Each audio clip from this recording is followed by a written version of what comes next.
It's better than people that the number of people are telling us our field. Where's my computer?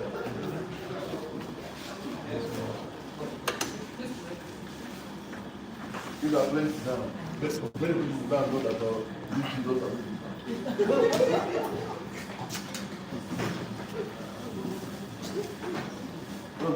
Go like this.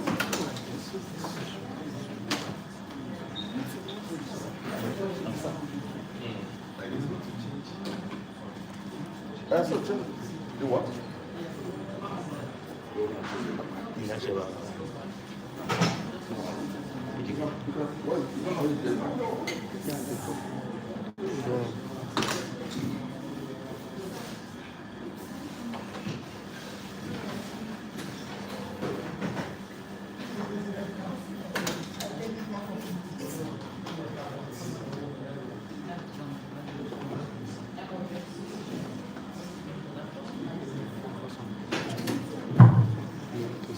Okay, so this sounds strange to me because you know, traditionally I'm a teacher, but I find myself now in this role.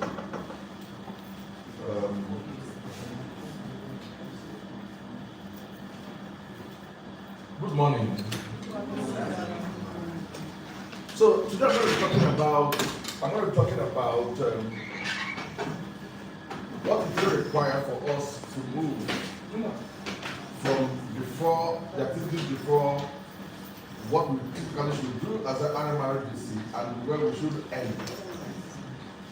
So from extraction to transformation. If you look at the picture underlined beneath this, you could see the two walls that we're talking about.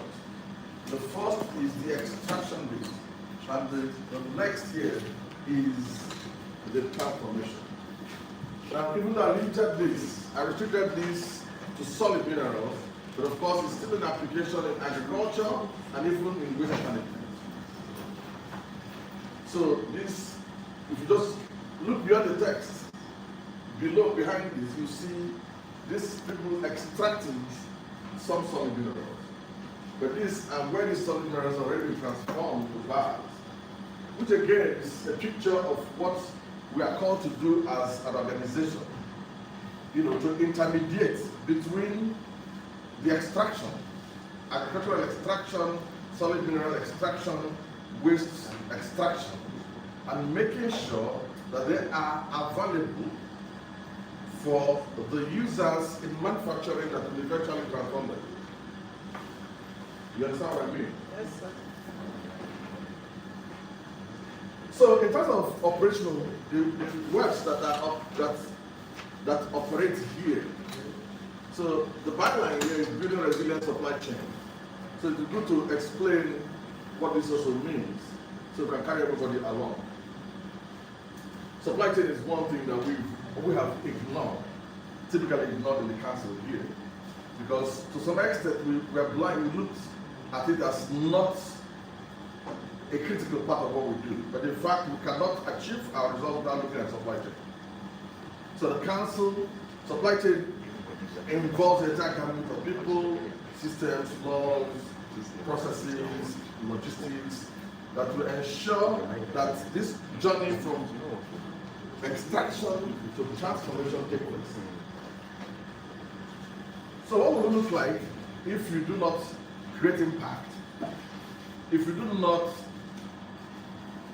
after doing the RMRDC, and we eventually find out that we are not properly supporting manufacturers to achieve their ends, it means your role in this process is useless. So to make our role impactful, we must think in terms of these processes, organizations, people, systems, laws, and all it takes to ensure that the journey from extraction to transformation is seamless. The second word that you may find an operator here is resilient.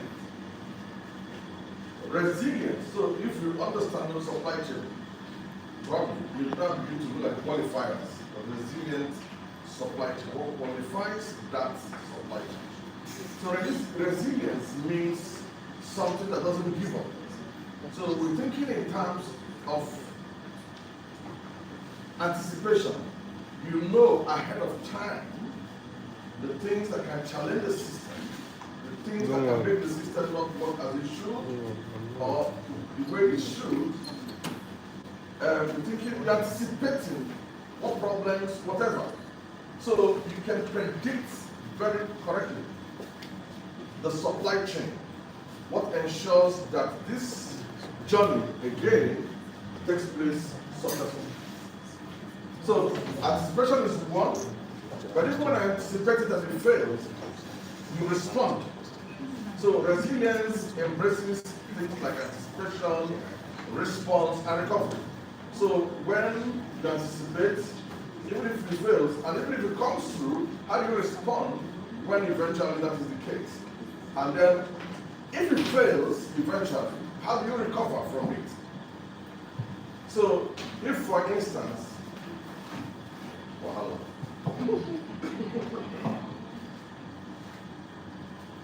So, if you have these three elements, for instance, as a human person, you write the exam, you anticipate the exam, you write the exam, and then you fail the exam. How do you recover? How do you engage with the exam? How do you anticipate it? And you recover very quickly. That is resilient. If you combine all those three things, that's resilient. So which other one to rule out? Now we talk about the third, maybe another operator is the value addition. In fact, I'm going to be thinking in terms of the agenda broadly, because the value addition here is what we'll be talking about. This activity is addition. But of course, in value addition, you scale it, because there are many processes, there are many things in between. So you can add value at very small level, some advanced level, and some intermediate level. And all activities taking place between this point, and that point has a system of intermediate inputs. If you get wheat, you don't hear me? If you get cassava tubers, once you start washing it and peeling it, you're adding value to it. When you start crushing it, you start adding derivatives, you're adding value to it, and then until you get to different levels of manufacturing. But even in between, there are graded activities. So there are steps for different derivatives you want to get. So broadly speaking, this is what we're going to be discussing today. So the reason I have to go through this is so that everyone understands what I'm going to be talking about. So it gives you the opportunity to question. It gives you the opportunity to understand and to question. If you don't understand anything, you're learning. I'm not teaching now, though. I'm just a teacher. If you don't understand any of these things, let me know. Okay. So let me provide us a context before I go into the agenda for the presentation. So the context, like you know, goes back to what Nigeria wants. Deliberately, I always use the word prosperity because for me, the ultimate goal is prosperity. So, and this prosperity for the country can never, it will just be wishy-washy to think that we can prosper the way we desire to unless we industrialize. Because that's what all countries that are experiencing prosperity have done. You know, even if you experience some measure of prosperity at this point, they're not going to be sustainable across centuries. Maybe at some point it will dip, or even across decades. So the first thing in the terms of laying the context is this is what Nigeria wants. But these three, according to Nigeria and Paris policy, has to be anchored on at least 80% local resource utilization. That's actually the strategy the country has adopted. And what has happened over the years is that they have used policy. The country has used policy and all manner of instruments, including suasion, to get us to this point, to see if this is possible. That was why when I came on board, I said, "We come on, please. If you're going to make noise, I'll chase you out." Yahweh. If you make noise, this is for me. If you make noise, I chase you out. Just happen. If you don't sign anything, just raise your hand and we'll explain. So the achieve is 80% domestic resource utilization. If we use all kind of instruments, including situation, policies, quote unquote, that's a policy too. But when we came here, when I said, look, if you don't legislate on this and make it an infringement that we do not cooperate with this, we can never achieve this. And that was why we have the bill today that we've gone through and we extract this bill.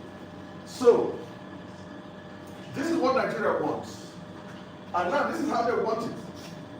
So it's an intentional pursuit which is predicated on import substitution, a program of import substitution. Now, globally, when you say import substitution, it appears to be working against global trade, but nations, countries do that, and they have institutions like ours deliberately configured to achieve this. The purpose of RMRDC is import substitution. At the back of that import substitution is value addition. So there are two elements and the two reasons why RMRDC exists in the first instance. Primary is import substitution to facilitate import substitution. Having at the back of our mind that this is the strategy of the federal government or national government rather, 80% domestic resource utilization. So, and that is the calling of the RMRDC, which also depends on robust large-scale value addition. So if you go back to the cover page or the title page, you see the dream of the country, which is to achieve prosperity by extracting most of the resources here up to 80%, and then adding value to it, which is what we call transformation. So that's the context. So, but the problem, and over the years, the problem is that this cannot happen if you do not build a resilient supply chain. Do you understand? It's not possible.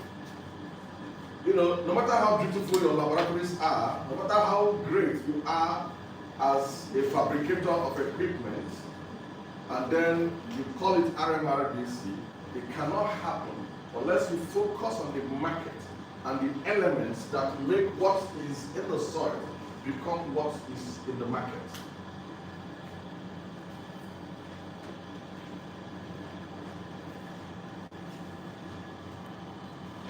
So in terms of agenda, now having laid the background, this is how my presentation is going to take. I guess I have 30 minutes for this. Yeah? So what is 30 minutes? So we have the statement of the problem. Of course, again, I've laid that statement of the problem, but I'm not going to re-articulate it, just to present it properly. Then this is the picture we currently face, which is a failure in capturing raw material value, massive failure. And then how do we achieve supply chain integrity? Is supply chain integrity meshed with the resident, or integrity will help us think in terms of the resident? And then look at what government is doing and what government should do to achieve that resilience. And then we look at more specifically the situation of infrastructure and logistics versus the transformation, and we look and we end with the way forward.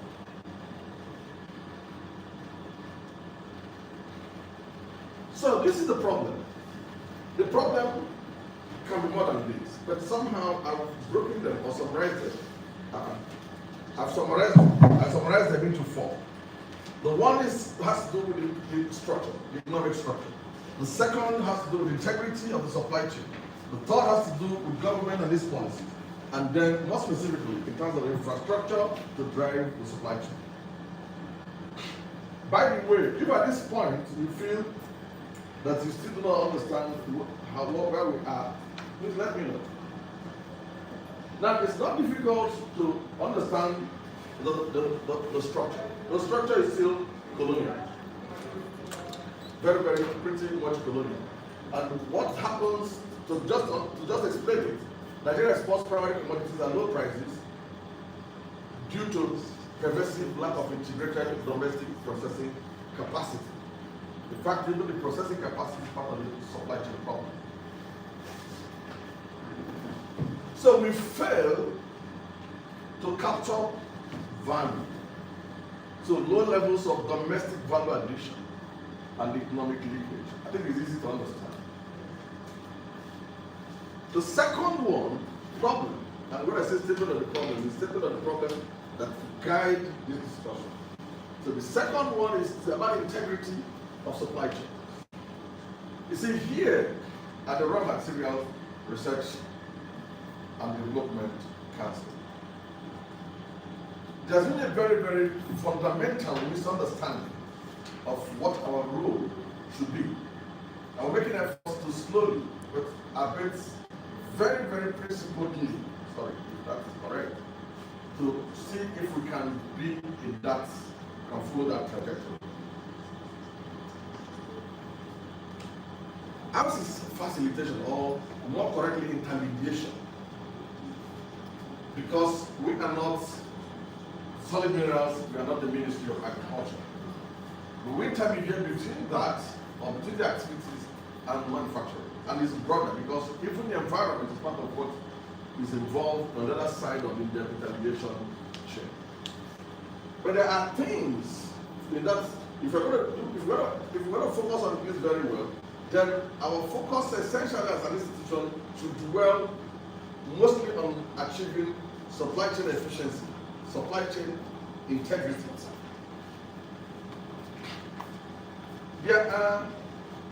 We want to be sure as a council that raw materials that get to manufacturers are authentic, at the right quality, and it gets to them at the right time, the right standard, and that the origins are traceable, and that even the extraction of these raw materials follow some ethics. These are some of the things intermediators like us, in fact, we are the key intermediator, should be doing. That's where you have this supply chain integrity. I don't think we are focused on that much. This place, one of the things you guys will finally do is you brought me out here to roast me. Because the things are not working.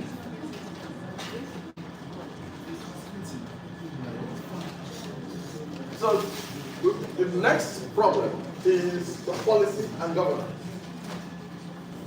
We have plenty of policy pronouncements that run contrary to even this idea of 80% domestic resource mobilization for our industries.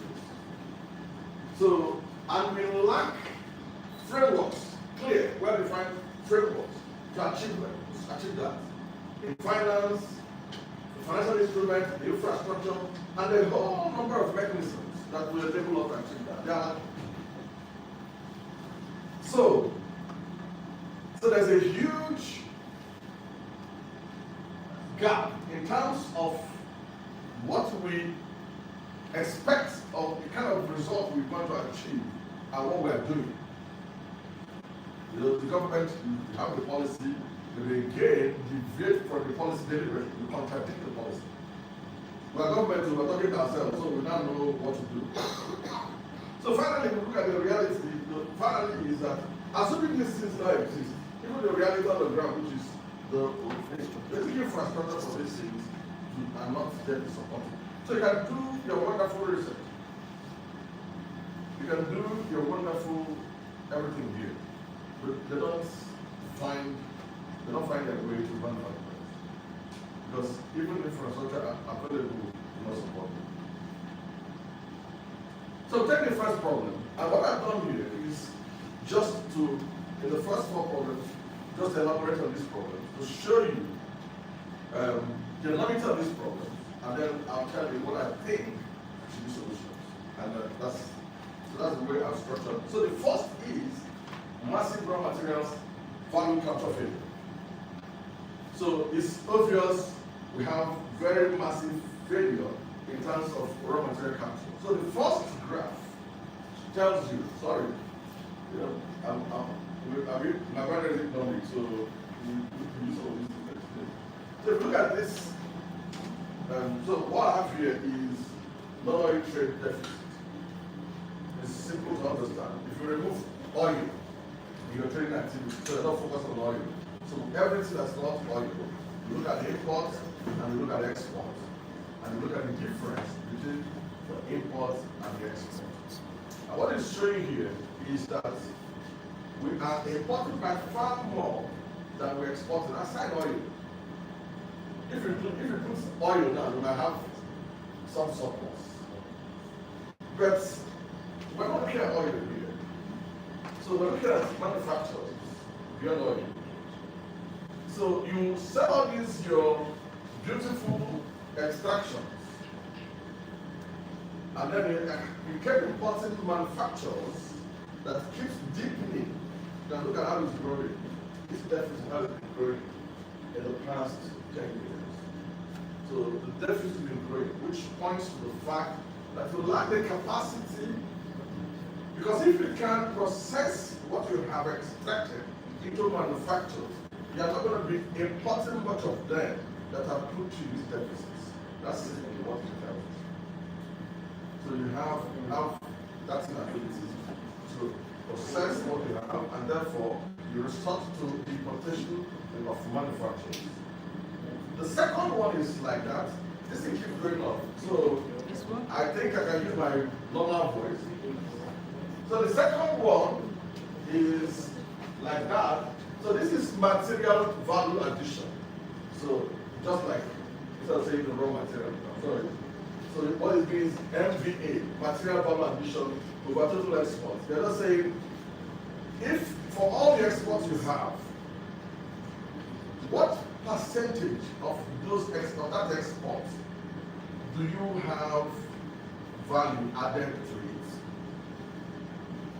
Do you understand? Now you have this for China. You can see China, and this China is saying that more than 90% of our exports have value added to it. Do you understand that? Yes. Then you go to this one, India, and India is saying more than 65% of our exports are manufacturers.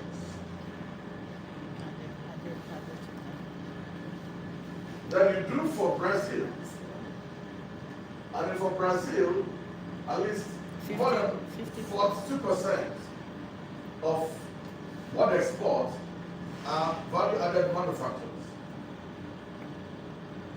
I don't need to go further.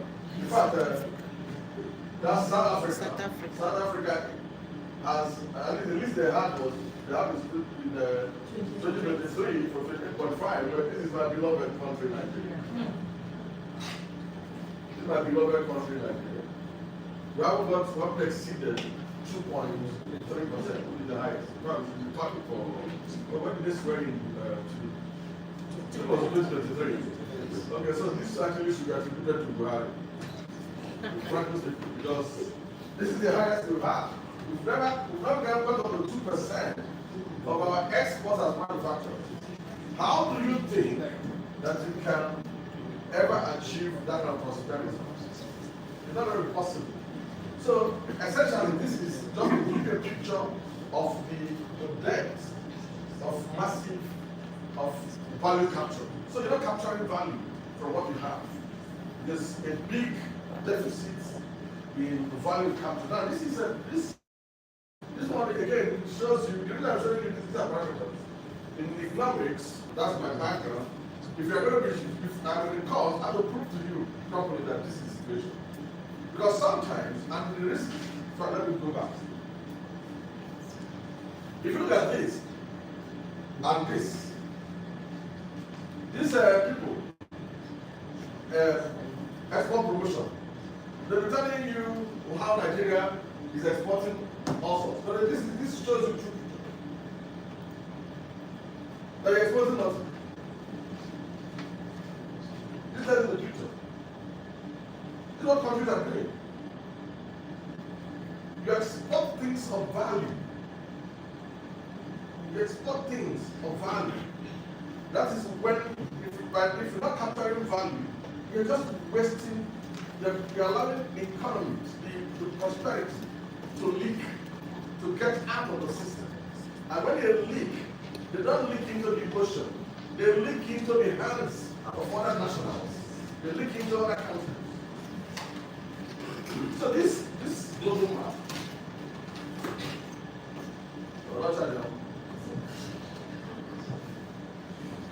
Okay, that's fine. So now this is another one. And what it's talking about is the economic complexity. Economic complexity is just about if you're exporting, how many products do you export? If you talk about Nigeria now, how many products do we export? It's basically oil. Others really very, it's basically oil. But even at that, look at what other countries are doing. Here, the complexity is the ubiquity of products in the export basket. And you also look at the diversification of those exports. So from oil, you have Vaseline, you have jelly, you have other chemicals, you have other raw materials. That's the ubiquity, the diversity. So, one is the highest. And I can see this is 0, so 1 is probably somewhere here. And the countries corresponding to that is the United States, this is Canada, this is Alaska area, this is Europe, and that's China. These are countries corresponding to that. Now, this is where a beloved country Nigeria is, and this is the color code that matches that. It's not this one, though. This one.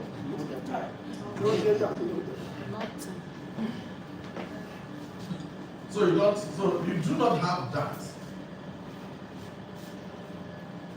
So it again points to massive failure in terms of value capture. Now let's again look at what we call import availability ratio. And it's very simple to explain what it means. The import availability ratio tells you this is what we import. What we have here is what we import, the quantity. This is what we produce of the same material, and this is the total available of that material. So it's simple, something that's easily calculable. So you now look at the ratio of what's imported to the ratio of what is available in total. That is, if you put together what is imported plus what is domestically produced. Now, if you follow me in this journey, you look at, I asked how to extract what I consider the most important 10 raw materials for, based on a lot of criteria. So if you look at wheat, for instance, what we have there is basically, in fact, this measures substitution, import substitution. So it's something you can use to proxy the level of import substitution. So for wheat, you can see that the import availability is very high, 95, so import dominance. So even if we have capacity to produce wheat, we're not substituting enough. So look at raw sugar. So perhaps this is what Dangote has done, but that also good. But we're still we're still heavily dependent on imports, up to 64%. So if RMRDC should be doing what it should be doing very well, we should be doing a lot of work to ensure that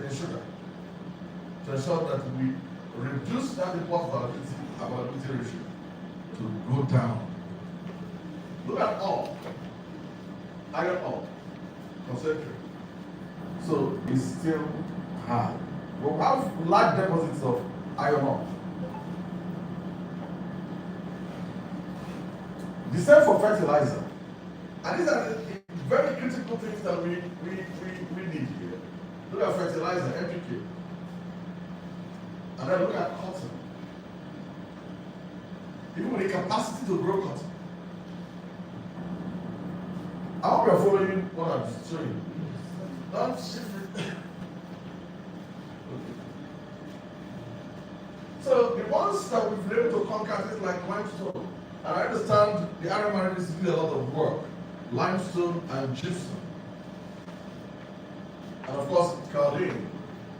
I understand that RMRDC played a critical role before I came here in the area of gypsum, which has helped the cement industry to utilize gypsum and limestone in their activities. So that's why you have 29% and 3% and 3% import and volatility ratio. That means they're able to reduce the import of those things, and the local manufacturers are utilizing that. And so on. So barite, we have that in abundance, but global politics, they will reject our own barite, even when we know that that ours is even better than what they import. So and that has kept us at 67%, very low level of import substitution. So this is one of the things that help us to show where we are, whether we're delivering on our results or not. If you're talking about impact, particularly for RMRDC, this kind of ratio is very important. It's something we need to review all the time. But again, it points to the future of that. It helps us to understand that we have massive value capture failure. So I'm going to be showing you this vis-a-vis exports, so you can see what is happening to the economy. If you look at limestone, so here you have domestic value addition. I just explained limestone. You can see the value addition to limestone within in-country value addition is between 70 to 90%, because we have industries tapping into that. Look at cocoa beans. Just take a second look at cocoa.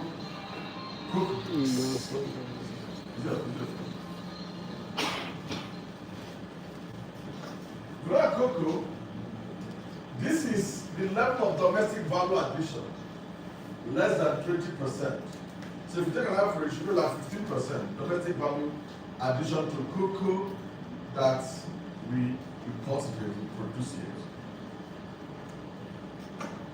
All commodities that we claim we export have this kind of number. So if you follow me in this journey, you will see it.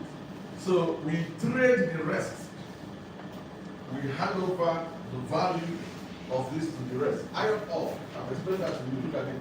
If you take an average of that, you have about 40%. So about 60% of that. Sesame, very, very appalling. Between 5 and 15%. So value addition to sesame is about 10%. So the rest of the sesame is out. No value is added to it. Look at lithium. Lithium is hot, and has been carted away every day. Value addition to lithium, the world's prime raw material today, we have less than 5% value addition. When we went to the University of Nigeria, for that we set up a center of excellence in nanotechnology. Basically because there was this woman that knows to develop batteries for this, and I think she has to resume. I don't know. Mathematical. I want to see if we can get that. So but look at lithium. Now look at gold. The entire Zamfara is sitting on gold. But look at what we do less than 10%. Now you can go take off your record of that gold. Once we do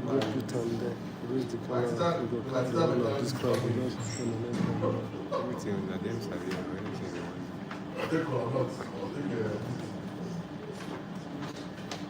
So the second one is on the integrity of supply chain. So the supply networks are inefficient, fragmented, and risk-prone. Easy to understand, risk-prone. The guys in the villages, they're not going to fabricate. I'm a farmer. I have close to 1,000 hectares, and recently I'm about to acquire 8,000 hectares with a partnership with the government.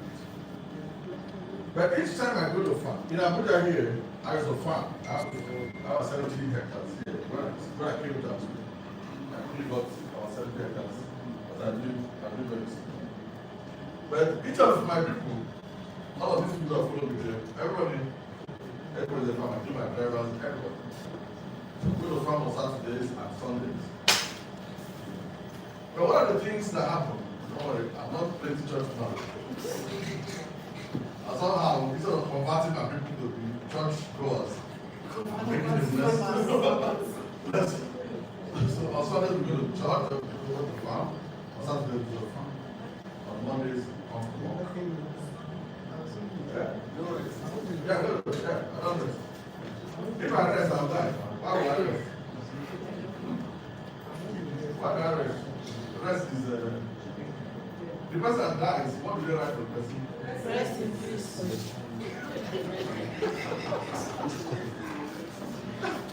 So that one is peaceful rest. I don't think God created us to do all of that. If you rest for 8 hours, you sleep for 8 hours. You can't cross beyond where you are. It's not about prayer. If you take 8 hours and rest, where you are, just be crossing. When you get to that distance, you can't go beyond that. Because 8 hours, 8 over 24 is what? What's percentage? That's 1/3 of your life. So if you're supposed to live for 60 years, you've rested for 20, how are you going to go and do it? It's simple. There's no successful man that rests like that. Otherwise, people rest will bring illnesses, sicknesses, all of that. But of course, poverty helps you. So it's not particularly wonderful when we say rest. Of course, you have to have rest, yes, but it's not like resting close to rest in peace.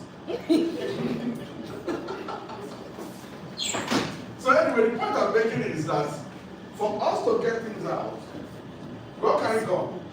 Everybody carries gun. So everybody carries guns. We don't go to farm without gun. So if we get other people that to join us, everybody will carry gun. So if as a family, you have gun. So imagine that people can afford to have gun to go to farm. The first herdsmen, the first kidnappers, the first people. So it's risk-prone. Supply chain is risk-prone. That serious fragmentation in the process because again of infrastructure challenges. So you buy here, you go there and buy, the policies differ. Remember we talk about integrity. So if you buy grade A of a particular kind of raw material here, and what is required is like grade C. So what you have to be struggling is to see if you can get somewhere you can buy predominantly grade C to reduce the effects of the grade A, and so on. So some of these inefficiencies mar the supply chain integrity, and we can look at some specifics. Let's keep this. The first is the infrastructure, dilapidated roads. I don't explain that. Power, I don't explain that. Which both of these increase the operating cost. I'm sure you know how it works. Okay? If you are going through a road that is very bad, if they used to charge 2 naira to fly that road, they will increase the 3 naira. Because the drivers know the effect on their cars. So you have to add that value. So generally, if you're not transporting things that people used to produce, will inflate the operating cost.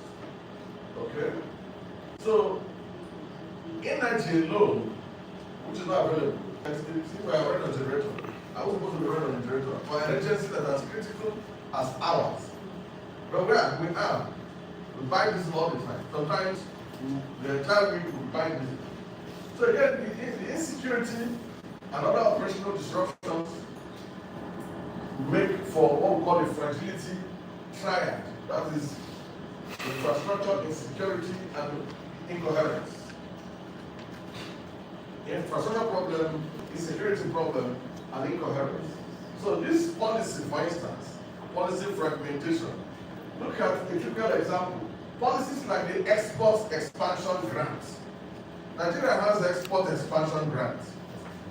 I'm sure you know. Yes. You know about the export expansion grant. Hello? There are things you should know as a member of this council. They give grants if you can export all your oranges, all your cashew. So how are you not going to have these oranges available as raw material for domestic producers? If I'm incentivizing you to work against the system, how can the system succeed?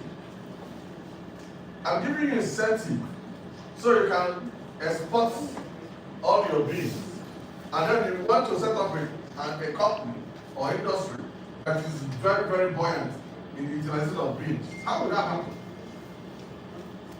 Particularly when you mesh it with other fragility issues. Magic, and recovering from whatever problem was supply chain. And these are three things that we consider.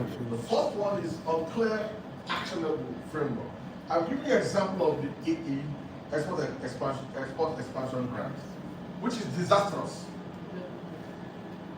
But we've allowed it to operate because when the Indians go to National Assembly and bribe all of them, they allow them because the Indians mop up our agricultural commodities. This is somehow, to say the least, some kind of economic sabotage of unexplainable proportion. All your cocoa are mopped up, so people cannot go to do chocolates in Nigeria. Look at the share nuts, and I thank the president for the action he's taking in the share nut area.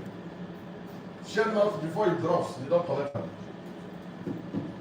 Including fear that people used to, it was only people from poor background like us that used to eat fear in the past. Now you don't see it. They mop up everything. I don't know what I call fear. Yeah? That's when you cook it for God knows how long you're going to keep, but it's something. Not that kid. Like this. Cook it for God knows how long. Don't worry, if you don't have background, you wouldn't know what it is. But we grew up eating it because they will leave it on the firewood and go to work. So by the time everybody's returning from work, you have to do it. It has cooked. So now people in Indians pop up all of that. You don't see them.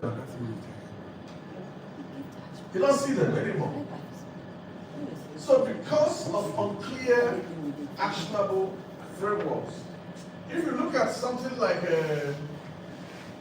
cashew nuts, you don't get cashew. In my village, before as a young person, from school, you drink cashew. Even though then, we're not drinking cashew nuts. None of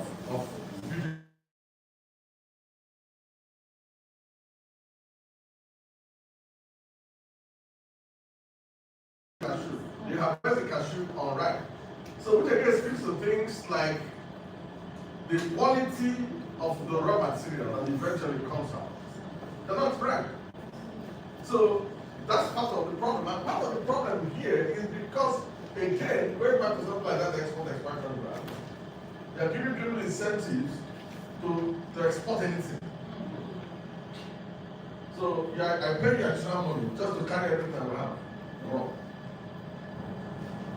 So of course the deficient infrastructure support is there. which again talked about principle, you have electricity, you have roads, you have quite a lot of them. But again, you talk about value addition, but you don't have financial instruments to support that process. But they have financial instruments or financial incentive to support the sabotaging of value addition. Do you understand? You do not have financial instruments, you do not have financial policies that support value addition. But in fact, you have financial incentives backed by law to support programs that work against violence and import substitution. So,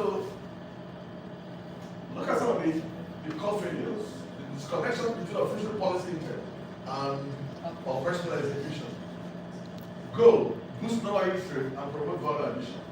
Policies often inadvertently incentivize the export of raw goods over value addition. So that's clear. Create a stable and predictable business environment for local processors. Regulatory and institutional inconsistencies plague the operating landscape, which is again everywhere.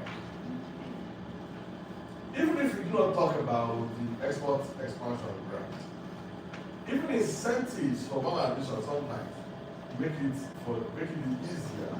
If you not, I'm talking about non-defined incentives, your personal problems can even make it easier for someone to say, you know what, let's carry this thing and go. We did about 40 hectares of potato in our project. And then we brought them out. Initially, I wanted to see if I could extract pharmaceutical starch from them, from the thing. Then I wasn't able to get the material, the equipment to extract the pharmaceutical starch. So, these my people, we now said, okay, let's go and sell this potato. So, Kisley was the one who handled it. Kisley handled the sale. So he was the one who wrote, he told me that we can do, because before we started going to the market, we said, okay, we checked the market, they were selling like 14,000 a bag. 50 kg, 50 kg. 14,000 naira, 50 kg. I told him that this thing, that once we start going to the market, that this thing will drop. He said, no. So I think the week after that, when we now started to implement, I think it came down to like 9,000. So when I said, okay, let's do 9,000 now. I told him this 9,000 will not stand. So he worked the numbers, just told me, this thing, you calculate it at this. I said this thing will not stand. I understand this. If you do not control the entire value chain, you lose. You must be the one that extracts, add value before, otherwise you lose. Which exactly tells the story of what the country experienced. We ended up begging people to buy that thing for 4,000. The man turned himself into a beggar. In the night, they load trucks of potato. Before you land there, you will not see a sea of bags of potato. And if your potato lasts the next 24 hours, the value goes down again. So the most it must be taken off at that time. So you said some less than 10 okay. Okay. The thing was between 4 and 5K. That was only a bag. So, number one, we lost money. Everybody was seeing us losing money. And the reason we lost money was because we don't have the capacity to add value to it. That's what happens to us as a country. This is just a particular case. For me, and you remember that I use machines to farm. I farm with tractors. So then if you extrapolate at scale, see what our farmers do, you cultivate, you lose money. How can a country that is predominantly dependent on resources and have not exceeded the level of extraction ever prosper. It's not possible. It's either you lose or you make minimal profit. The only way you can advance is to add value. If we had acquired or even borrowed an equipment for pharmaceutical starch, we won't sell it down. We will even sell now. Or even flour. So we don't throw it in and it comes back to flour. We pack it. We won't sell it down. And the value will go up. Everybody will be happy. But we lost money. So the thing is, we have to understand how this works. And there are all supply chain issues. There are supply chain issues because if the people that convert this into flour, it is easier for them. If they train a rail line that goes straight to where their factories are, it will not be as cheap as 4,000. But because they have to come and buy them and then truck them back, they also have to make profit.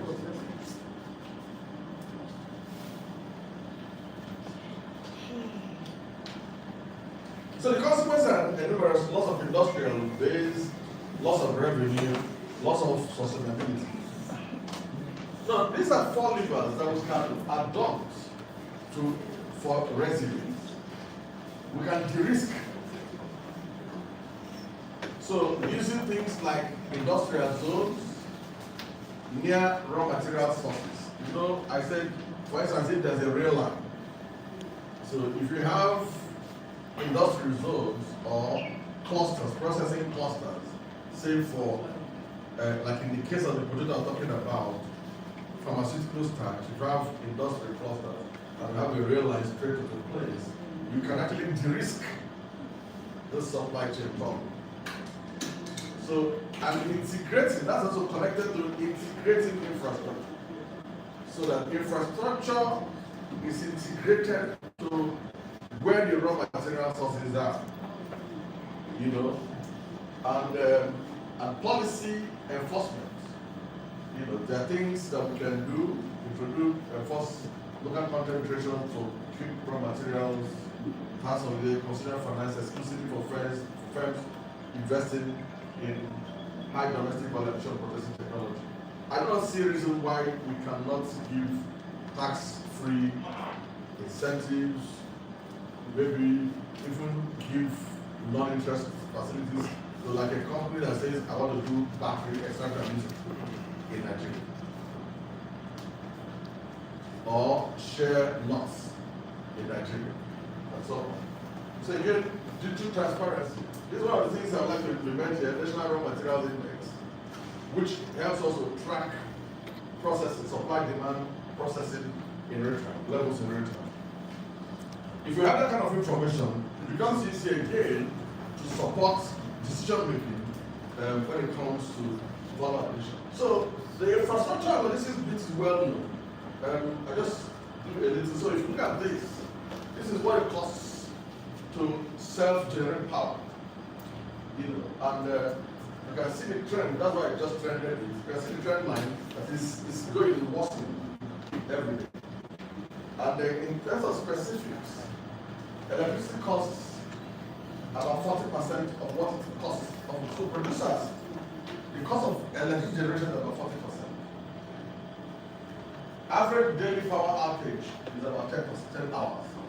So if you sleep for 8 hours like you guys plan to do, and you have 8 hours outage, 10 hours outage during work hours, so how much more time do you have for production? So in terms of logistics performance, if you look at this, the lower numbers are the ranks. The true scores on logistics performance is what they have on the upper. Compare Nigeria with South Africa. South Africa has been on the list it has is 3.31 across the past number of years. Nigeria has not gotten, apart from 2014, Nigeria has not climbed beyond, has not got to 3 at all. Now look at, and of course look at again the ranks, 93, 75, 90, 110. In a community of world countries of about 120. Now look at China, look at the scores, and look at the ranks. Between 19 and probably 28. Look at the United States, between 14 and 17 in terms of logistics performance. But our own is between 75 and 110. You know, neighbors just carry the.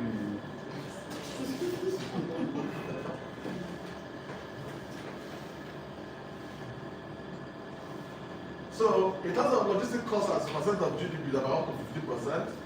Logistics costs as a percent of product value up to 75%. If what it costs you, if logistics takes about 75% of your cost, what again are you going to now be doing as in terms of profit? So I'm going to just go straight to, I don't know how much, whether I've exceeded the 30 minutes. I definitely have. So somebody told me I've done 30 minutes.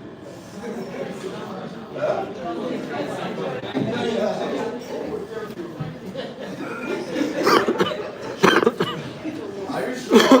Because you enjoyed it, or because I'm with you?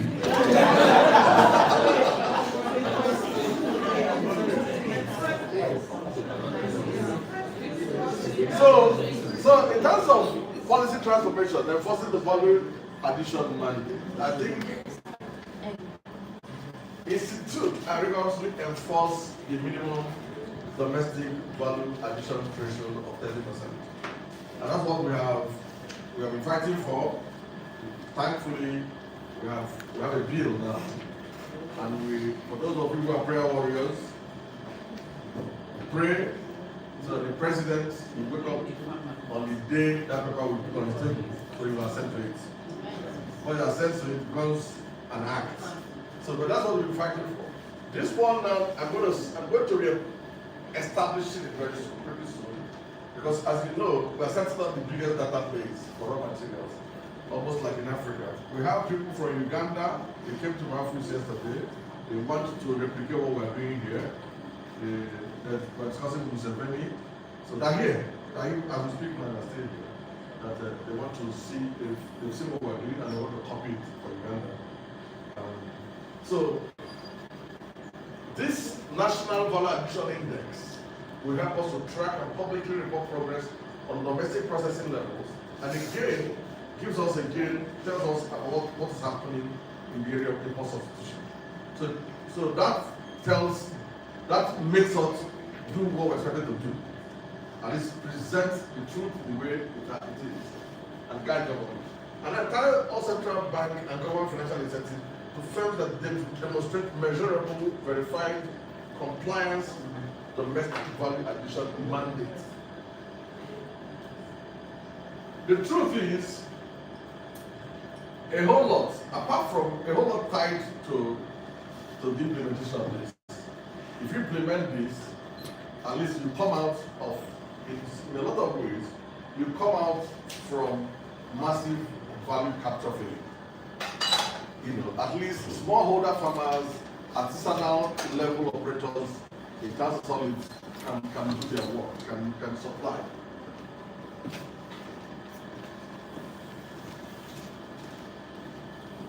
So I've explained a little bit of these things, but again we can talk about them. The risky production zones have come apart. When we establish secure industrial clusters, provide, don't worry.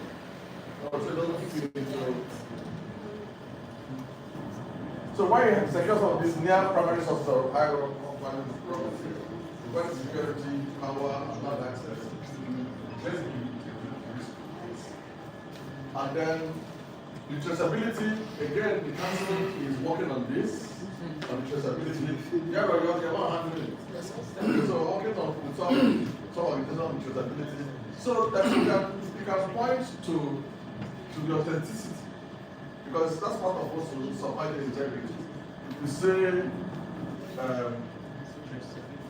if you cannot, if you have raw materials that you trace to where what they call those people that America is trying to bomb?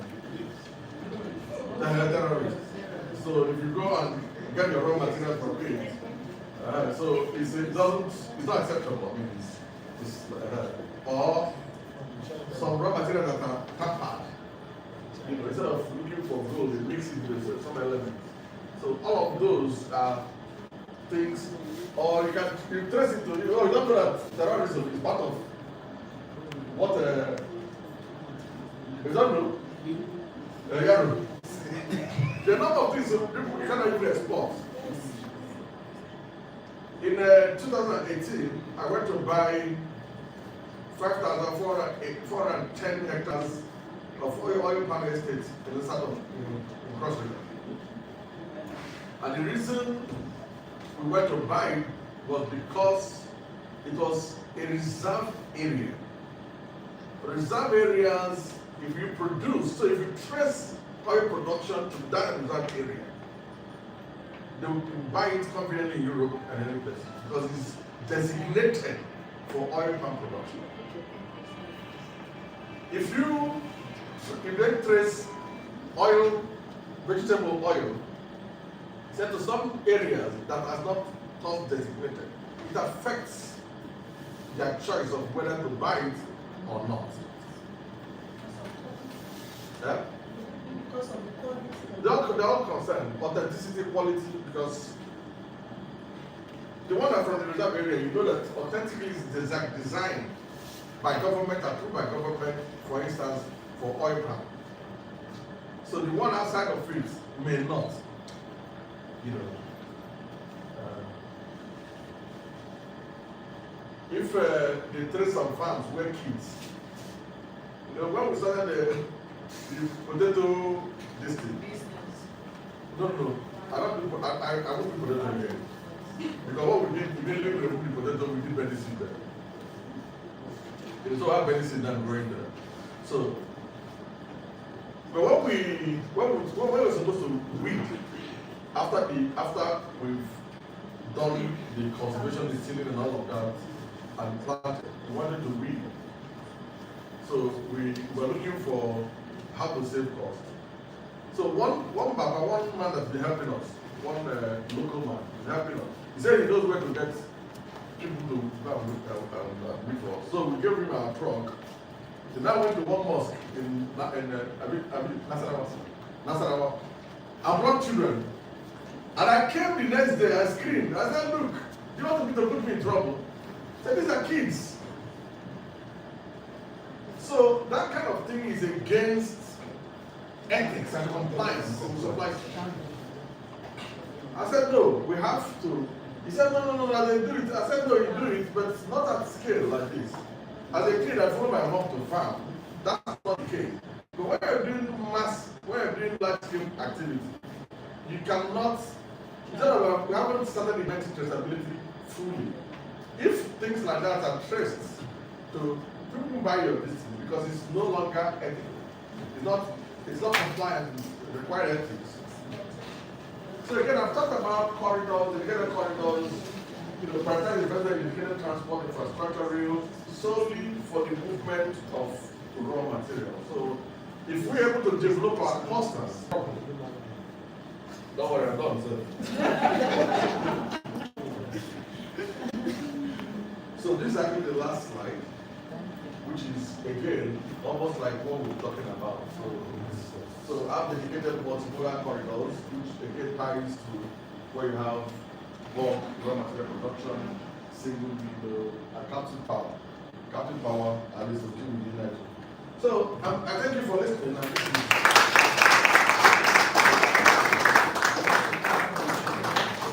Thank you very much, the Director General CEO. Pointed out to us that Nigeria cannot continue to export our raw materials unless she adds value with them. Otherwise, we'll continually have excessive leakage. And then he also spoke about Yes, I'm the top producer. I just need to do it. Where are you going? Oh. Please, can we give the DG a round of applause? Can you make it a standing ovation, please? You can make it a standing ovation. Let's honor his excellence in delivery, capacity in presentation, knowledge in dispute. Please, you can just give me a round of applause. Thank you. That was explicit, lucid, and highly innovative. That had everyone spellbound to discovering new pathways of knowledge and also finding ways for the raw material of the future. Ladies and gentlemen, while you're still seated, once again, can you do justice by just giving a round of applause?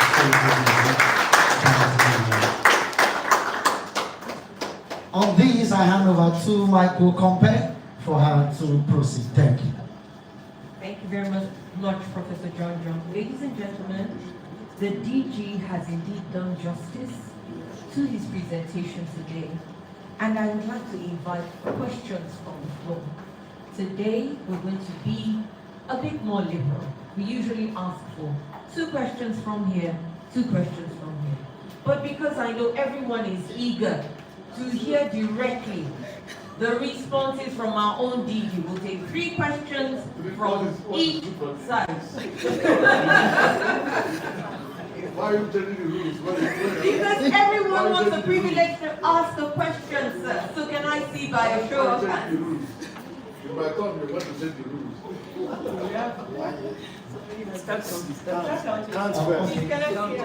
All right.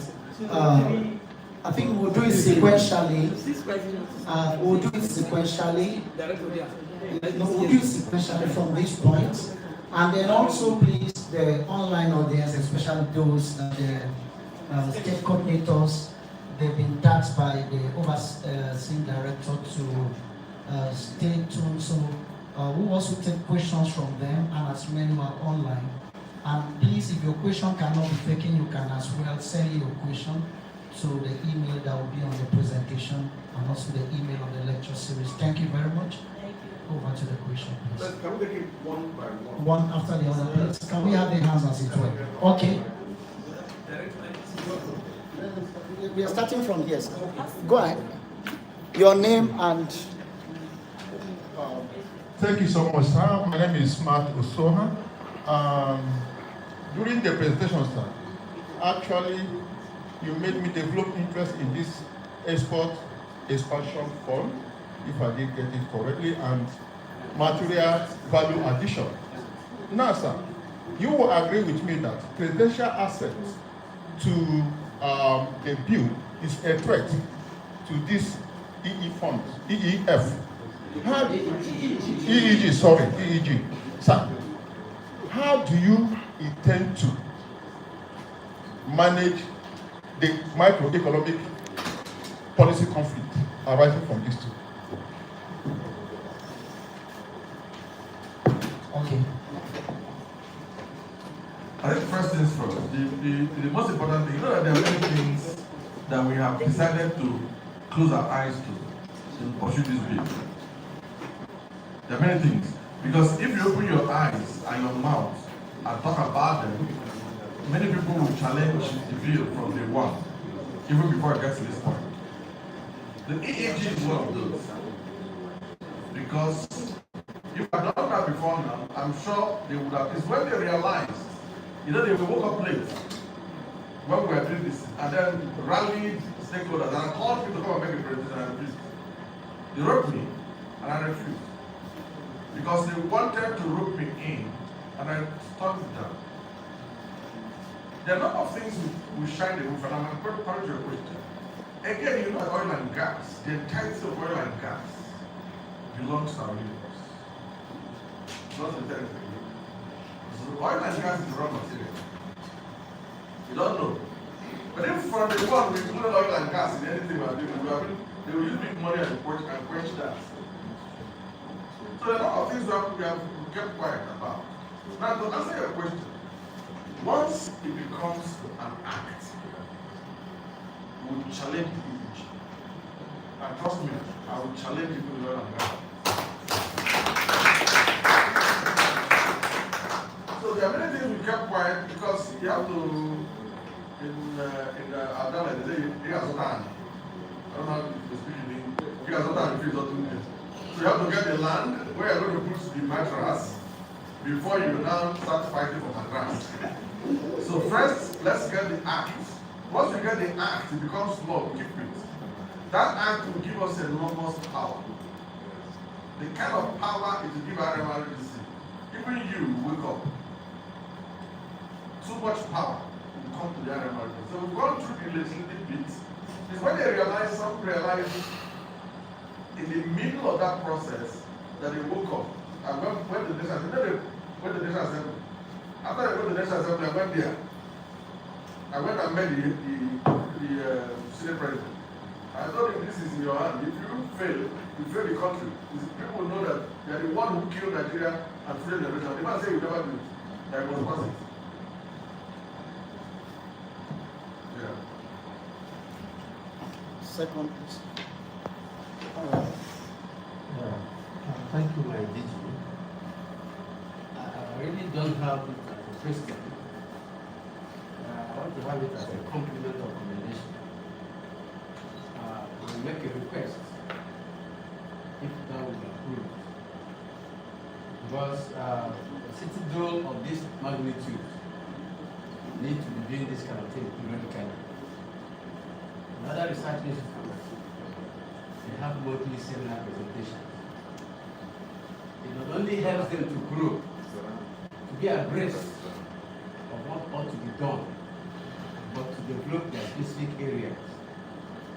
So the first request I want to make is this: with your permission, can we have monthly presentations or seminars in typical areas, department by department, so that departments will come like this and make presentation, either in their research families or whatever that will be critical to the accomplishment of the functions commanded by the council. That's a sort of request. Two,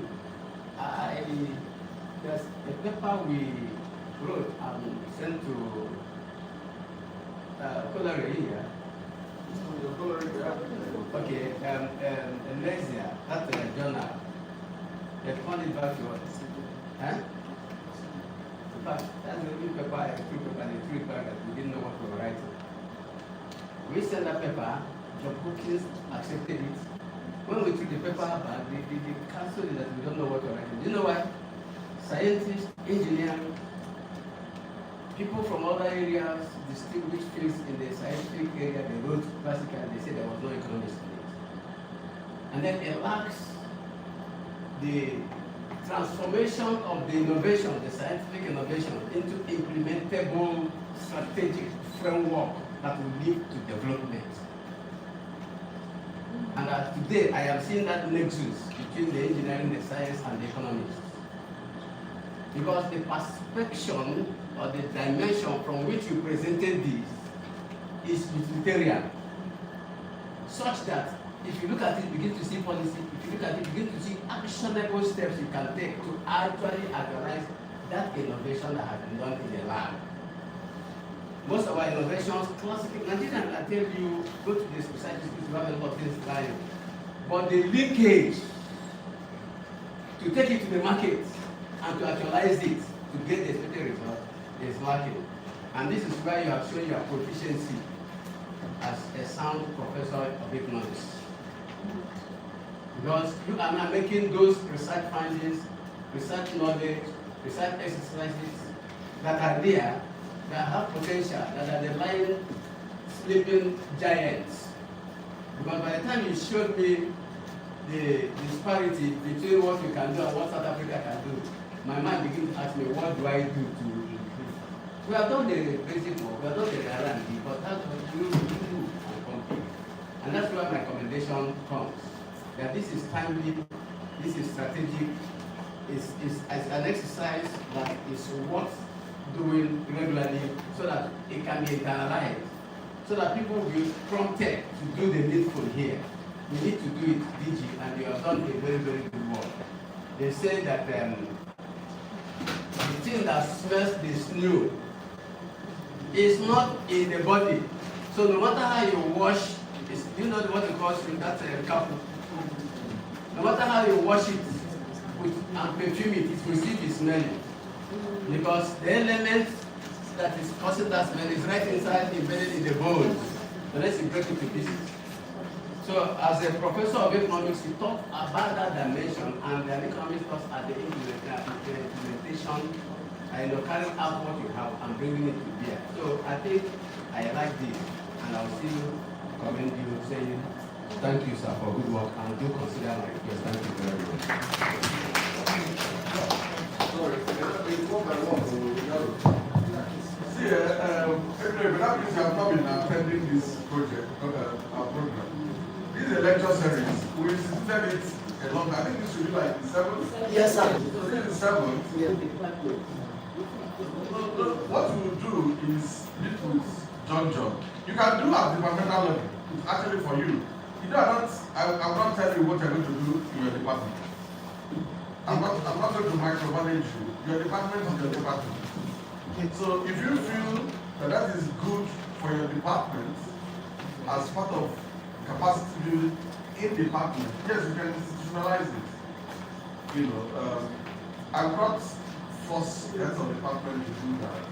I've encouraged heads of departments to enough to develop capacity building programs in department, and we try to do as much as we can to support that.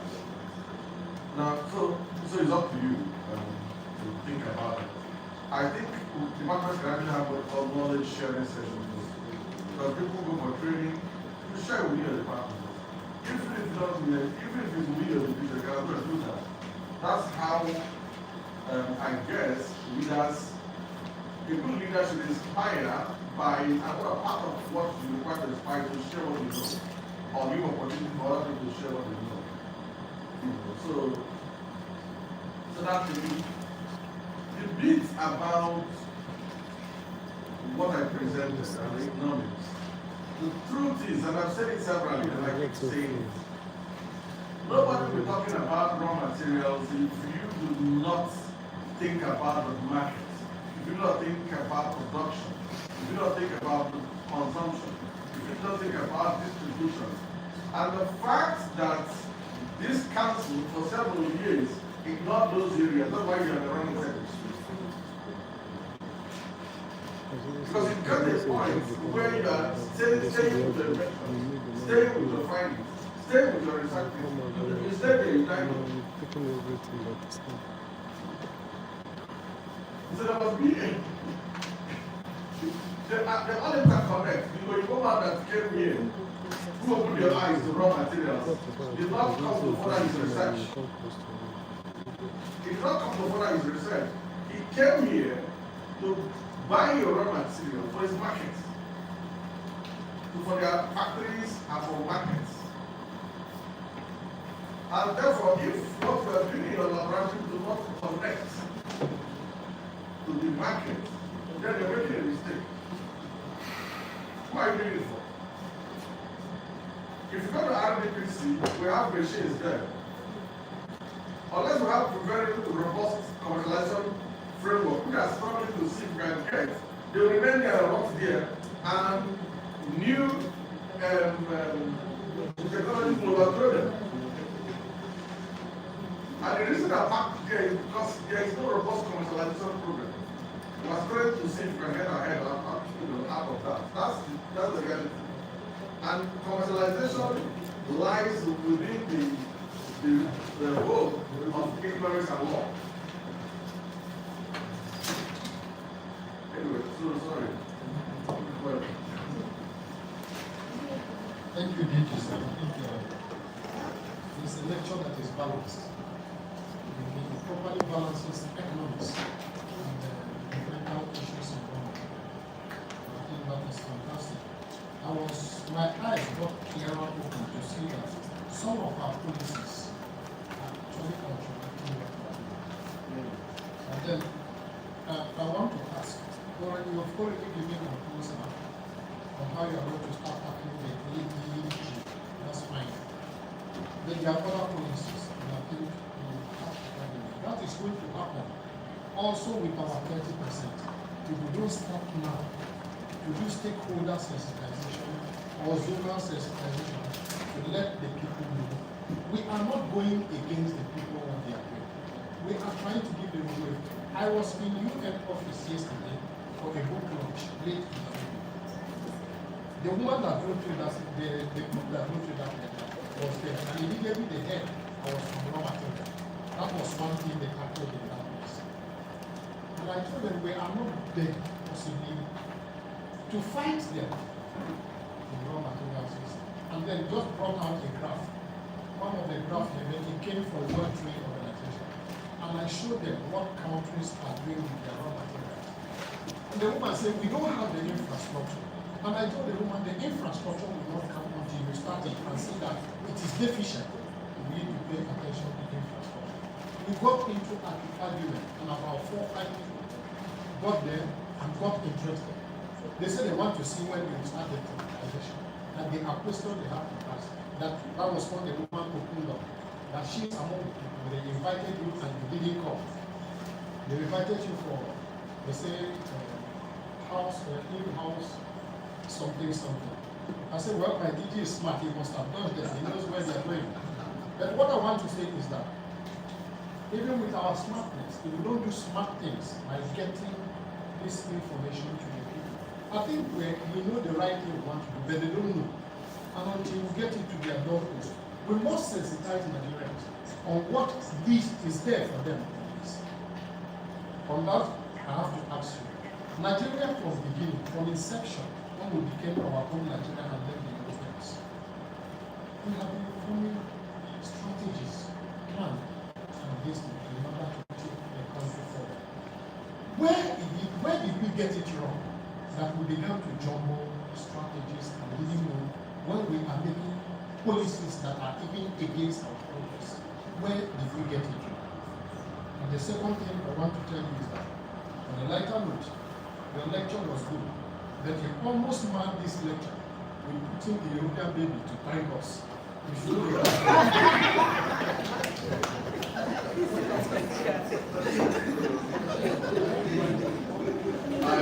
That European baby, I put it like 5 minutes back in this place. I just love the place. I just have to finish this somehow. So maybe next time. But that's a good observation. I actually don't like people who go faces in that. But the first, I don't know which one is the first question. Okay, the first one is about sensitization. And I buy into it 100%. I think we need to do that. I think the state offices need to work as because it can help us with a concept note on how it can be run, it can be across the states, and if we that would like it can give a concept note. So I think it's very, very important. It's extremely important. The woman that say they wrote me, they know what they did because I got intelligence. I didn't prepare to go with them. What happened was that Indians, and I keep saying it, it's not, they're not good. Indians working with some pseudo professionals or pseudo, in fact, not only pseudo, but including mischievous, academics. What they now did was they wanted to root into them because they wanted me to discredit. You know how you put somebody in the border and then begin to challenge it, and they will now write a communique. So they will write a communique that the majority of the opinion, if there is something that I was in support of something contrary to what I said. It's something I understand very well. So they wanted to box me in, we will be the speaker, with their communique will read something they say what you spoke. And they will say you are the one who spoke. But that's the communique. So I got it. And thank God I didn't attend that. I actually prepared to attend that. When I got wind of the organizers, and I profiled the organizers, I come up. So I think that's where we got it from. It's not surprising to know where we got it from. When corruption took the better part of force, it becomes easy to buy anything. Because I don't know any man that has family that will come into his family and deliberately with his own hands and be killing the sources of income for his own family. It's only in Nigeria that you see that kind of thing. exports, simple data will tell you that the exporters of raw materials in Nigeria are not Nigerians. You don't even need to do something that is expensive. Just reference it. In Kano, you have the biggest raw material market for seeds. The people who are creating that are Indians and Lebanese. And everywhere you go. So what they do is that they give peanuts to villagers and pop up all of that and export them.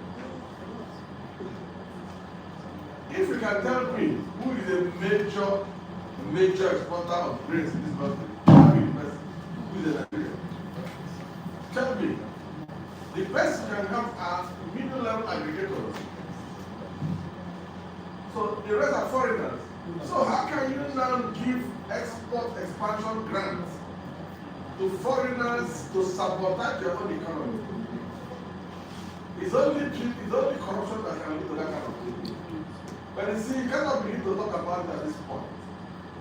If you talk about it before they know what we're doing, I will challenge it. My interest in raw material is actually for things like that. When I achieve that and I go my way. If I achieve it next time, I go. I'm not so for me, that's the kind of thing I'm interested in. Let's save the country. Let's deliver this country for people coming after us.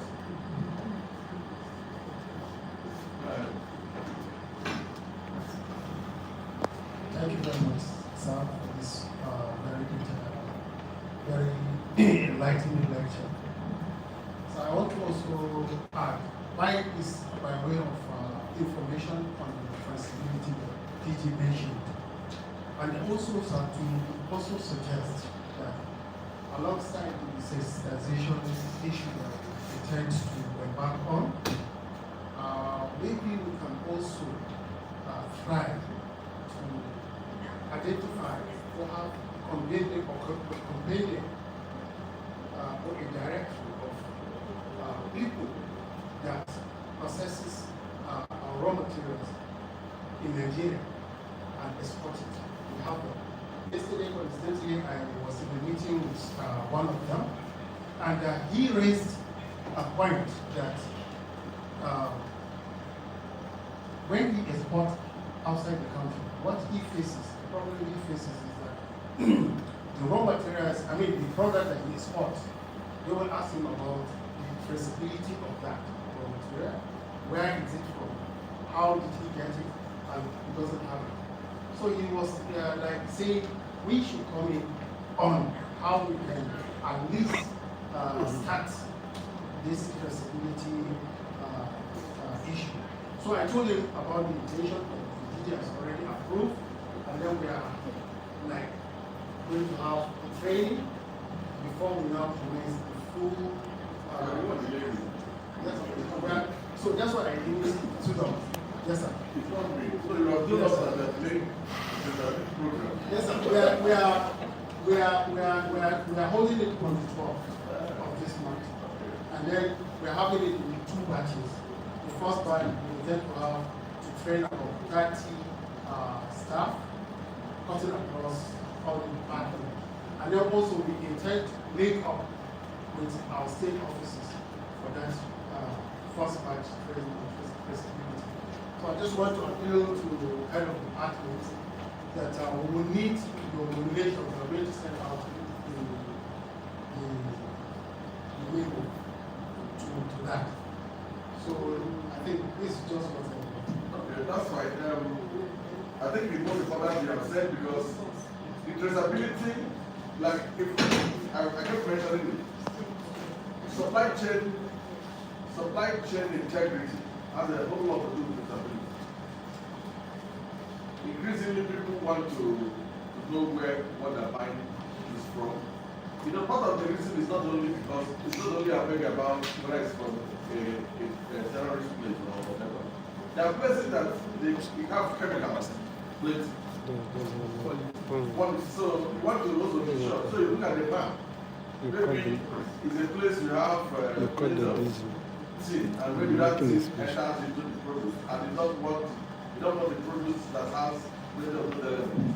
So if you know where it's coming from, you can say, no, I don't want this. You know, so the law is which again goes back to plan for life insurance and so on. So we have already agreed. We have 3 consulting firms that we're dealing with on the traceability thing. So we are the one handling it. Do that communication.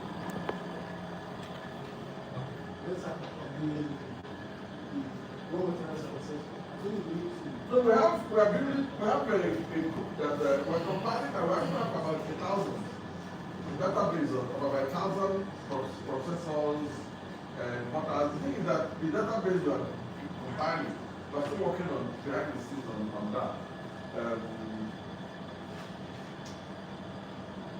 We cannot have raw material exporters and the people back of us. Sorry, no, the person you met exports. Export. Because one of the things I try to dodge, and anytime people come and they just come through some of them and they tell me how exporting and all of that and exporting raw material, I actually shrink, or how do you, I draw back because I cannot be a messenger of all addition, and then they've been talking about exporting raw material. That doesn't sync well with me. Even if I'm not the DGCO of the RMRDC, I think it is wrong. I'm not doing any good for my children, and for my children's children. I'm not helping them. I'm selling their destiny. I'm making an average Indian man to be better than a sophisticated Nigerian.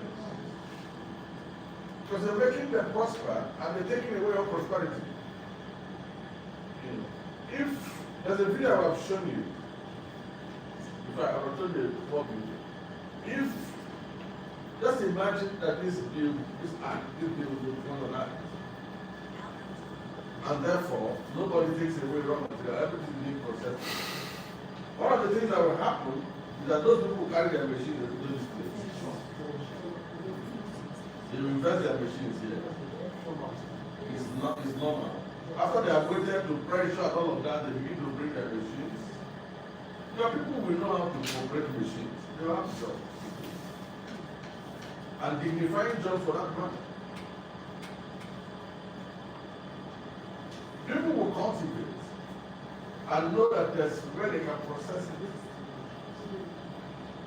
There are a lot of things. So you cannot just lock up the destiny of other people and say you're doing business. And they have a big commission set up and all that they do. And I'm not, frankly speaking, I'm not, every time I see Nigerian Export Promotion Commission, I see them on the television talking about the volume of exports.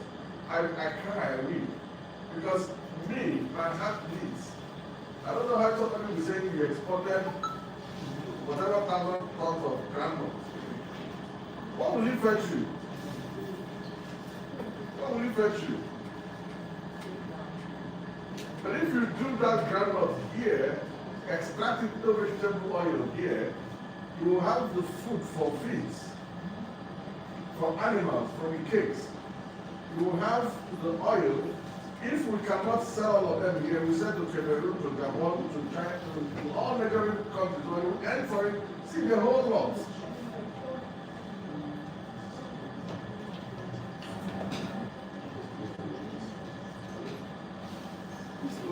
Thank you, Mike. Sincerely speaking, I've preached fervently for God to make me attend this lecture because I know if DG handle this matter, will go beyond lecture series to critical concept analysis. That's what I mean. I've listened to you and pick 5 key points. We've talked about strengthening collaboration, we've talked about building local capacity, we've talked about ensuring supply chain resilience, we've talked about commercializing research output, and also measuring impact and performance. I have 5 questions on this area. I won't ask the 5. I just ask 2. And this question is not for DG. It's for all the directors of tracks. You can develop concepts on this matter. 1. given the Council's central role in Nigeria's industrial development, how can RMRDC strengthen collaboration with other government agencies, research institutes, and private sector to ensure that raw materials value addition strategies move beyond policy framework and result in measurable industrial development? Question number one. Please, all the directors note it because we're going to develop concept on this. Second question. Number two. About moving from extraction to transformation. Sir, from your experience, how can the council practically bridge the distinctive and human capacity gap that often limits effective processing and manufacturing, especially within the sector, maybe agro sector and mineral sector? How do we bridge this gap? Human capacity gap, technology gap. Thank you, sir. I have 5, but I will send to directors who are concerned. But let's brainstorm on this. Okay. So directors will answer their own. So you find a way of getting the question. I will answer the one that you have directed to me.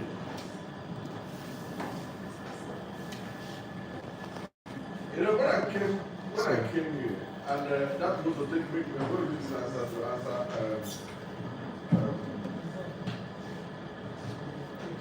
Etu's overseas question. There's a question he asked that I forgot. It was, you know, when I think it was a good again. He's talking about the whole idea of moving from extraction to transformation. If we get this bill as an act, we have done 70% of the journey to doing that. And I will tell you what will happen. Pay attention. I've started with what if. If you know you are not going to export your groundnuts the way it is to Ghana or anywhere, the first thing that comes to your mind is, what am I going to do with these groundnuts? You know, there are people who are there who are going to take the groundnuts from you at the local level. So just say, I have groundnuts, so but you don't have a machine to extract oil from groundnut, but you have a machine to extract oil from groundnut. So some of your neighbor uses a small machine, and everybody around the neighborhood pushes their groundnut to the neighbor. The neighbor buys the groundnut. So there is immediate exchange and trade. And people can do farm work groundnut because there's a neighbor who can do that. The neighbor becomes a processor, and it grows the technology within the neighborhood and builds the human capacity within that neighborhood. That's the human capacity for processing. And the neighbor is going to meet people from other neighborhoods basically doing the same thing. And part of what will happen is the competitiveness of these supplies. And the one that is more outstanding becomes the model. Every other person tries to enhance the capacity around the neighborhood to meet with that. So it's just a key that unlocks that, and it will happen at scale. And part of what will happen is that technology for improved processing will naturally trickle into the system. Yeah? Will naturally trickle into the system. So the human capacity, the technology, and by extension, because by this particular act, the government will have locked itself in. That's what it means. The government will lock itself in. We will be forced to look inwards in terms of supply chain resident factors. So that's basically how it works. So, and I think that addresses part of what you are also asking. You know, it's good to understand the enormity. You asked a question about where do we move from policy and strategy to the reason again for this decision about the bill. It's important to know is that it is a law, it's not a strategy. We are looking for a law we're not working with the government to develop a strategy. Law locks everybody in. So because for all the years since independence, we're talking about policy and policy failure. We're talking about implementation and implementation failure. You don't have a failure in law. You have a breach.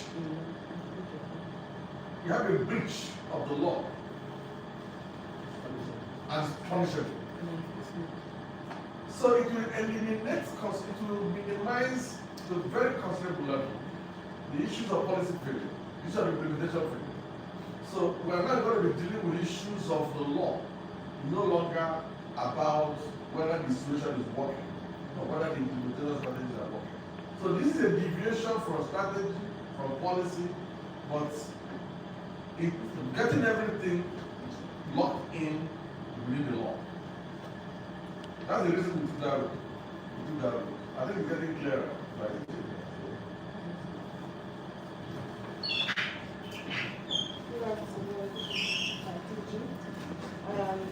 Really a new surgery, and I want to join my voice with the speakers to really commend the DG for this beautiful. For some of us, we saw the teacher. We used to see you as the DG, but today we can see you as a teacher. And it also shows where your passion is coming from on two things: the value addition and the data matter. You know, you have made everybody know how passionate you are about this. And you have rightly said that our responsibility as a council is in the area of facilitation. So I want to bring to your notice today that in the process of our field work, because myself and my team, in the OPS and the MDA decks, we have had engagement with some people from we went to Ministry of Agri, and we have gone also to Solid. So you might not understand the extent of hatred or dislike that they have for raw materials.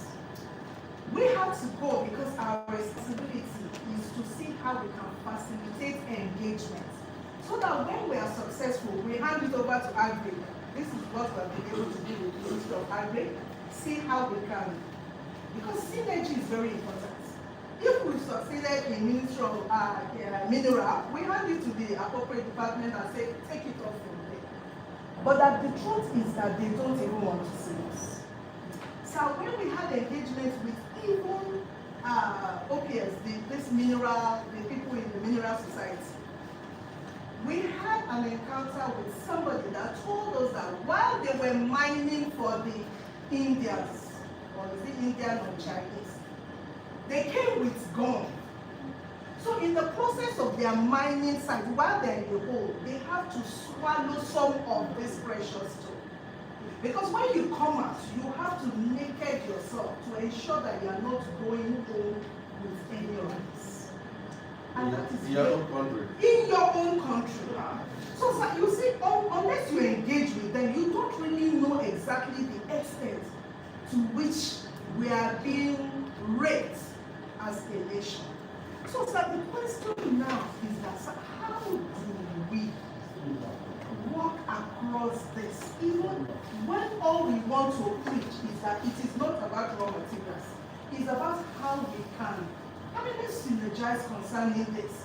And yet you face so much. And like I told you the other time when we were having our priority project for 2026, I said we'll have engagement, but nobody wants to know your effort except you have success stories. So I thank God that such lecture has come up today. When we face such, so how do we navigate through? Knowing fully well that all we are just after is that let's work together for the betterment of Nigeria. So how do we navigate through to make sure that we have a breakthrough? Thank you. I was thinking you're a big navigator. Anyway, for the kind of role you're playing here in the council, you should have skills in diplomacy. But the headline is clear, it's very obvious. That when we do the 2025 African Raw Materials Summit, we made first, that's where the hatred became very aggressive. And I'll break them down.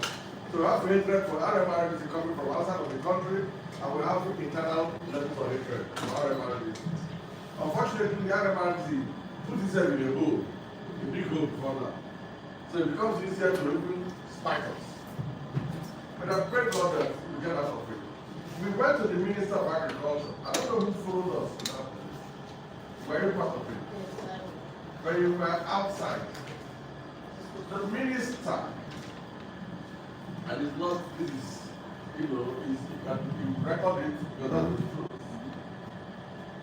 The minister proposed the things we are doing, and I challenged him. I told him no. He tried to convince, I said no. He said, we have to save this country. He tried to give examples of how, why. I said no. And then when we left, they wrote us a letter that they are not going to be part of the Africa program, that they are not going to be part. They don't want to be part of it. Hello, you understand me? Yes, sir. That's from the minister. Although we got very warm reception from the Minister of State. For the next one, we'll still go back. I will go back again and present our stuff because I don't care. If we don't choose to come, we don't come, we'll still go and tell them. We are not Ministry of Agriculture. We are not farmers. Our work is very distinct. And I think directors, deputy directors, people who are knowledgeable to explain this. The work of RMRDC, the purpose, lies on two fronts. Input substitution, value addition facilitation, QED. So anytime you begin to see yourself, because you are in the Department of Agriculture and Agri-Allied, and you begin to see yourself as allied to the Ministry of Agriculture, you are making a mistake. So if you look at this lecture, we have extraction to transformation. Your job is not at the extraction phase.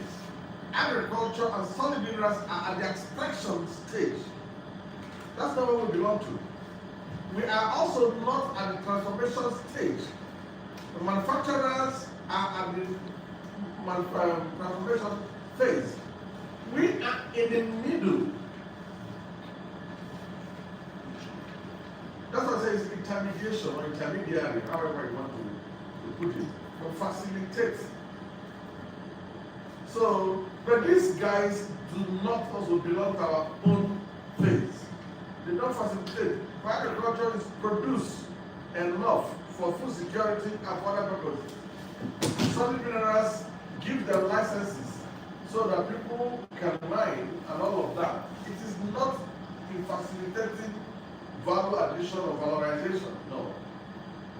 Or beneficiation, as the case may be. I went to solid minerals when we want to do the minister. So that's really experience. So it's not as if you have made something straight. It's something I've experienced all the time. I remember I spent a good time part of my nights trying to see the future of RMRDC. So while you probably are sleeping, you know you like to sleep. So I went to solid minerals,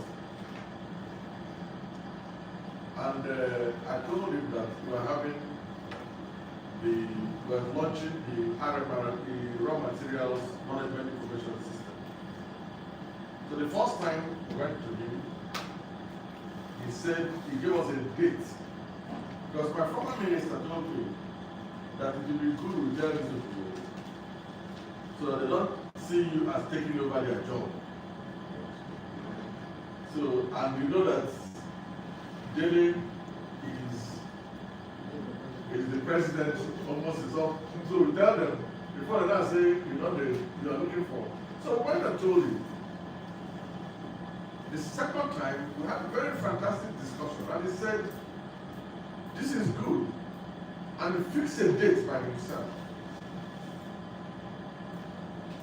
So we used that date to fix the date for the event. And he was supposed to be a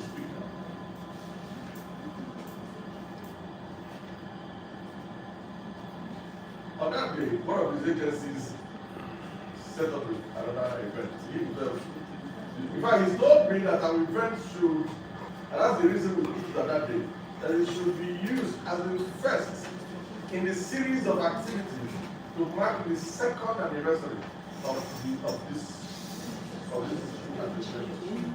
That's so good that it will be used as the beginning. So that particular one, that one of the agencies had activity the same day, and they sent me a letter to come. So I leave my own. So the thing is that I do not blame them, and I'll tell you the reason I don't blame them is because we have to tell the world who we are. In the past 1 week, I've been thinking of how we rebrand, so it becomes clear the understanding of what RMRDC is, who we are, and and how we differ from other agencies. We don't have that kind of communication anywhere. It's very important because it's law. We don't have that kind of document. If you have it, you can send it across to some of these meetings. We are not competing. Ours is different. I think it's something that we can take up to do. So you're not alone. The only thing is that if you understand what we're supposed to be doing, once you get any place, let them know the limits. So if you go and be claiming agriculture, the Minister of Agriculture, of course they're going to treat you like an outcast because you are not one, frankly speaking. So if you also come and challenging people with solid leaders about how you are going to do the leading, you are not one.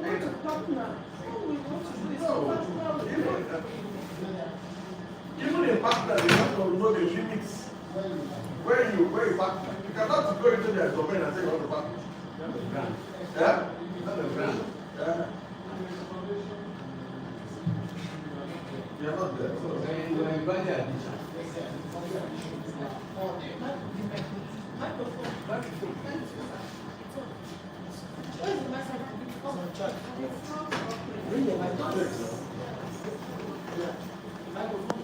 Thank you, sir. First, I want to appreciate you, DG, for this lecture. When you were talking, you said that nobody told you it was over 30 minutes. Actually, we are enjoying the class. Yes. If we are not enjoying the class, most of us will be sleeping. That's how you know when students are not enjoying your class. They will sleep off. So we are all following because what we are saying is exactly what we are in. So we are all following. And when you give that example of your experience with potato, I was just smiling. We go on an investment forum, and most SMEs, this is their pure experience. When we start talking about value addition, because everywhere we go, that's what we talk about. The question now is, you said we should not allow these foreigners to buy our raw materials. You want us to add value to them because we tell them you can do this, you can. They will not say, after we finish, where is the market? Most of them complain that they don't have market for their products. We were on NIRA, when we went to NIRA, the woman that brought smoked fish, she came all the way from Ikorodu. She called me and was telling me, man, you people invited us to this program. Nobody has bought a single pack of the fish. So when we are talking about value addition, there are key areas we should be looking into. Off-takers, they are very important to them. Then there should be linkages to markets. Then another one is equipment. We cannot be telling them, don't sell your raw product. What have we given them to do little addition to them? So these are key areas. These are questions that everywhere I go, these questions come to me. I only pray before they give me my, I say, Holy Spirit, help me. So, sir, these are areas I think we should focus our value addition on so that these SMEs can come up. Because when they face the kind of issue you face, you are a big man, so you were able to survive. Even after you sold the total of 70,000, 17,000 at 4,035, you were able to survive. If that thing happens to a small trader, that's the end of the business. So please, they need help. Thank you, sir.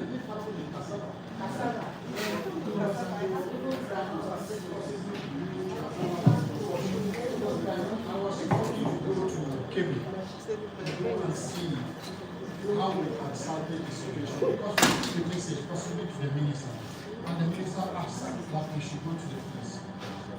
We went to the town, and I went to those people. We saw cassava that were rebelling on the ground because they didn't have anywhere to keep them. And then they were perishing. And then one quick initiative came. There was a Chinese company that was doing road for them in that place. We took the Chinese company, we possibly go and see the customer. They said that they want to bring the starch making machine in the place. And that's how came got their starch making machine.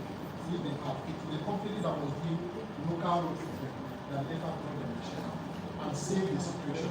So all the communities started sending their product to the place. But I want to point out something because in the past things have happened.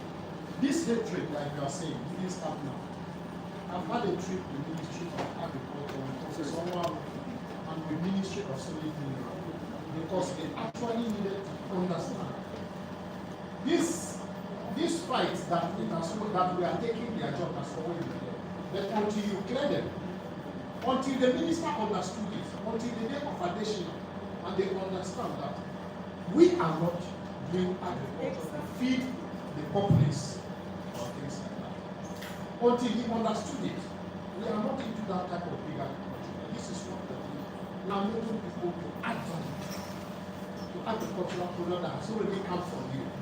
And the one you are taking for feeding, you go for feeding. Then after that, we don't want the one that is remaining to get us. The same thing with solid mineral. We were able to tell them, see, we don't have any business with solid mineral as far as it is still on the ground. Do your mining and this thing. But when it comes to the surface, and we find out that you're going to have issue of them oxidizing, of them not having where to go, then we begin to add value into them. So we are that trench of value addition, not in the upstream of possibly mining, exploring where the mines are, or mining or digging from it. We don't do any of those activities. It is when the mine materials, the mine minerals are out. Then, sometimes you don't have where to, people who bring them out want to send them out raw. The dynamics, like you see, is coming out very clear now. They even get more value. And that's why there are 3 or 4 companies jostling for lithium in Nasarawa and Kaduna State. Now they have agreed that they want to do their own batteries in this country. And that is what, like you said, when the time comes that people find out they cannot take this thing out, they will go to bring this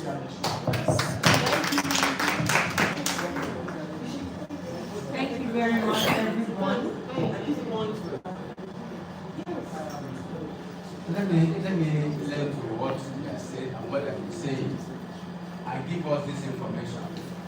I think we need to know what we are doing and what we are expected to do and what we are expected to say when such challenges come up.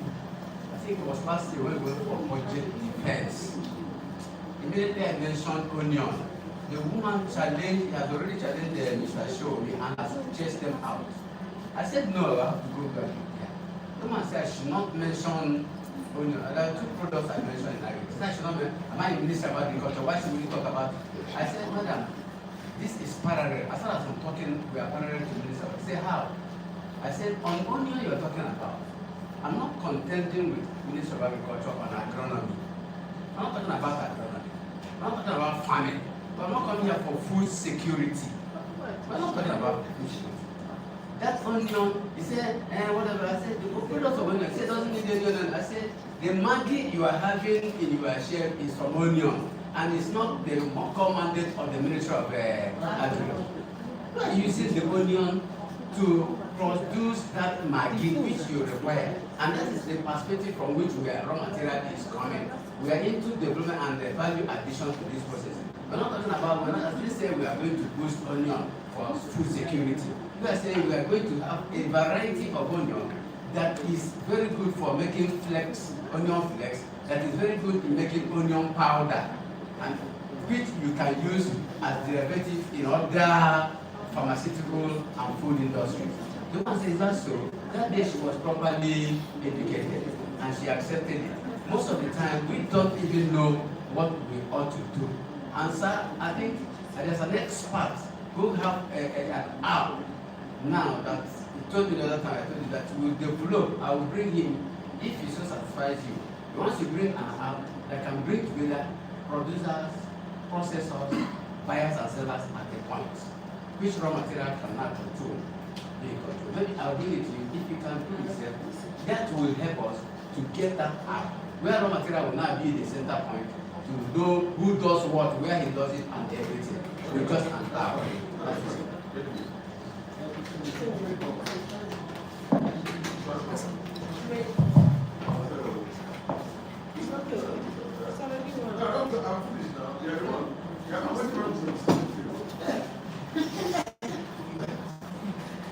Good afternoon, sir. Good afternoon, my colleagues and my directors. I want to add the issue of helping with value addition, especially at the grass level.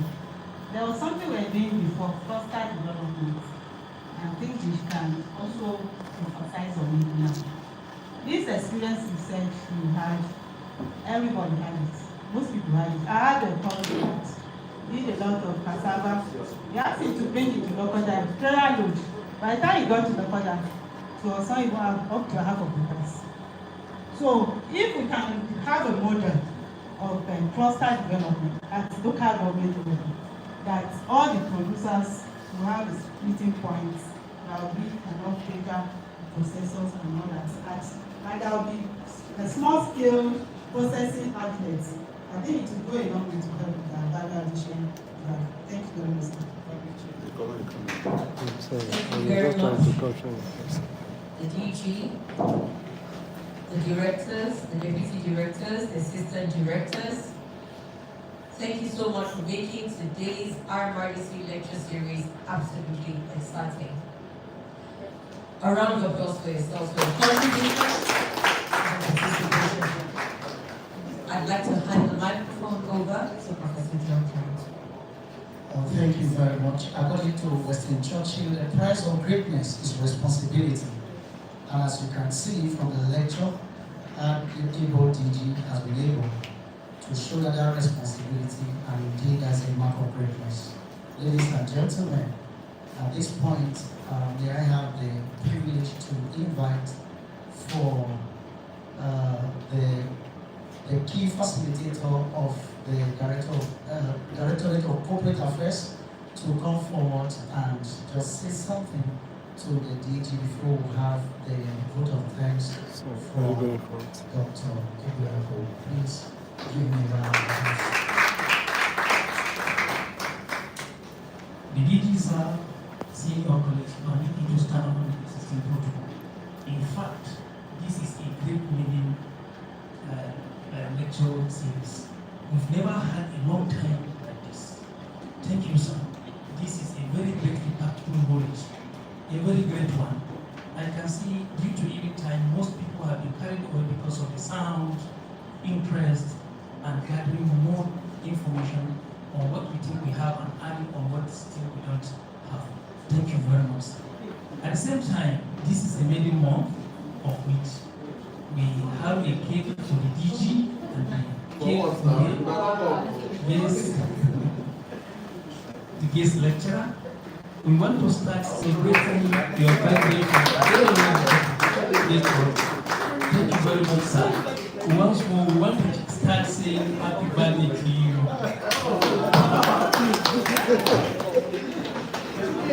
you.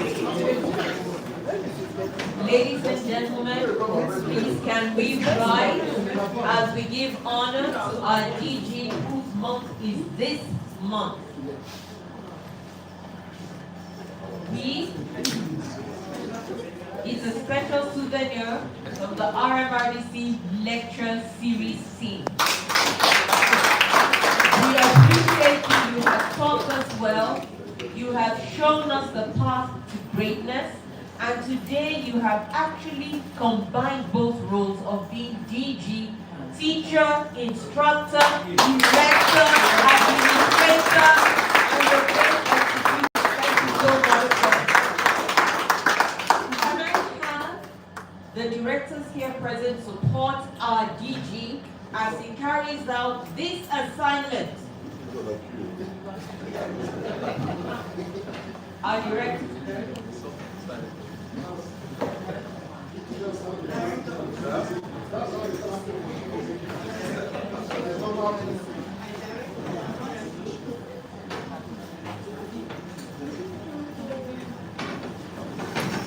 Sorry, I Don't worry.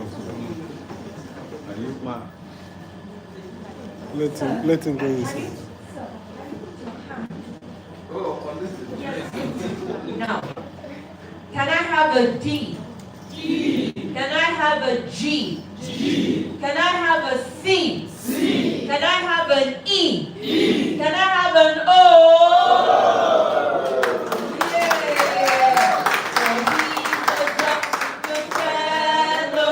For he's a jolly good fellow. For he's a jolly good fellow. And so say all of us, hooray! And so say all of us, hooray! And so say all of us, hooray! For he's a jolly good fellow. For he's a jolly good fellow. For he's a jolly good fellow.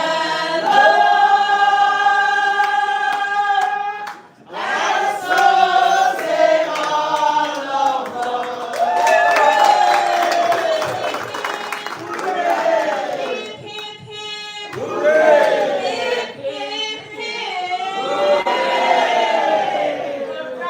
Congratulations, sir.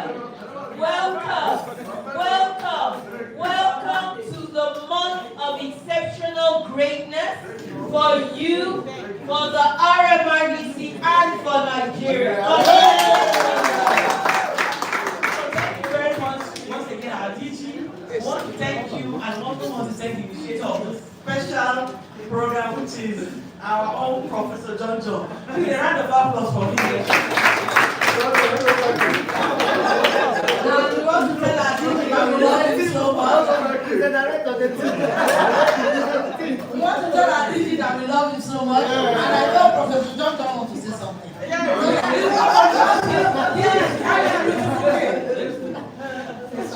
I think I just want to say, it takes examples to be a leader. The commitment of the DG to this lecture series has been enormous, unfathomable, and undeniably a proof that he's a man of knowledge. And like the words of Mr. Churchill, Vini, Vidi, Vici. So that is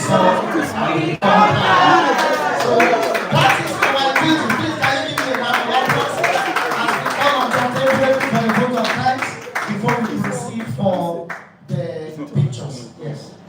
Thank you very much. What over time? Which over time than what he has given and what has been said. Okay. But Peter as he made for the essence of protocol. I want to thank you, sir. That's what we call perseverance. That's what we call light. When light comes, darkness will certainly disappear. Yes. Incontrovertibly. And when you have something upstairs, effortlessly reels out. I was watching one television program the other day. This fish, when it looks out of the water, it goes by the leaf and deposits the eggs there. I was watching with keen interest. I saw the eggs mature and they fell back. I was asking, what did nature make these monkeys to get back to their source and begin to make the normal cycle of existence? You see, DG, it's not praising you, but you have brought a new dimension to the very inspiring, very clear, very strategic in your approaches and in the way you are leading. Let me tell you one thing you need to understand about people like us, maybe you have not had this. We are trained on how to read and write. The 3 hours was what the white man used to deceive Nigeria. 3 hours. Reading, writing, arithmetic. Because they don't call it arithmetic, they call it arithmetic. So we call it the 3 hours. Reading, writing, and arithmetic. And they brought into what they call CPF, crampo and forget. That's why if you take our students out there to do any classroom work, you get 100 of 100 there. The white man does not believe that cognitive, preferring the cognitive against the psychomotive. But he is not bringing reality into existence. Something was reactivating us. Because if you give us all, you can start right, bring a lot of things, put it, but that does not translate into any meaningful, practical impact. But I have come to see that that which was lying here was idle and it had been reactivated for better things. Look at the lecture he brought. I started thinking about that. And for information, sir, give me 2 weeks, this lecture will be translated into a publishable journal.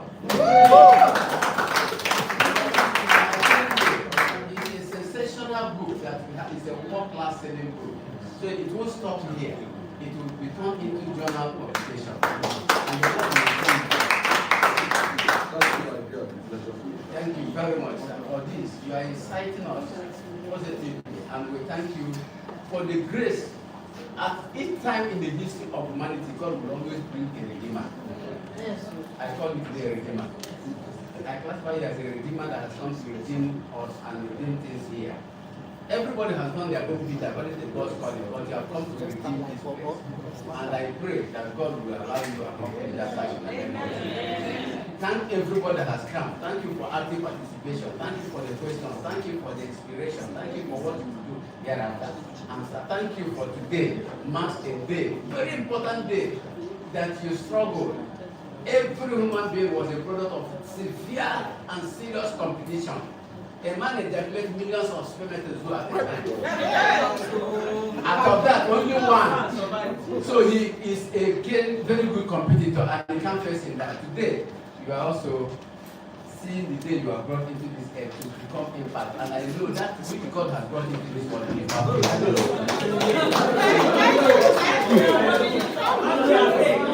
Oh, you are they love you so much. So whatever it is, God has brought into us humanity. God has brought into mankind a humanity that will turn around our future for death. Thank you very much for this lecture. Thank you for everything. And thank Almighty God who has given us this day and grace and thanks. Amen. His name is not glorified in Jesus' name. Amen. Thank National anthem, please. That's what it is. National anthem.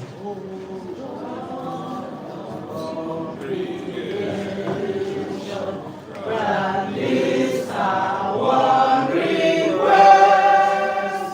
Help us to build a nation where no man is oppressed, and so with peace and plenty, Nigeria may be blessed.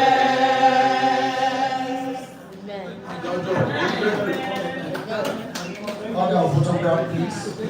Thank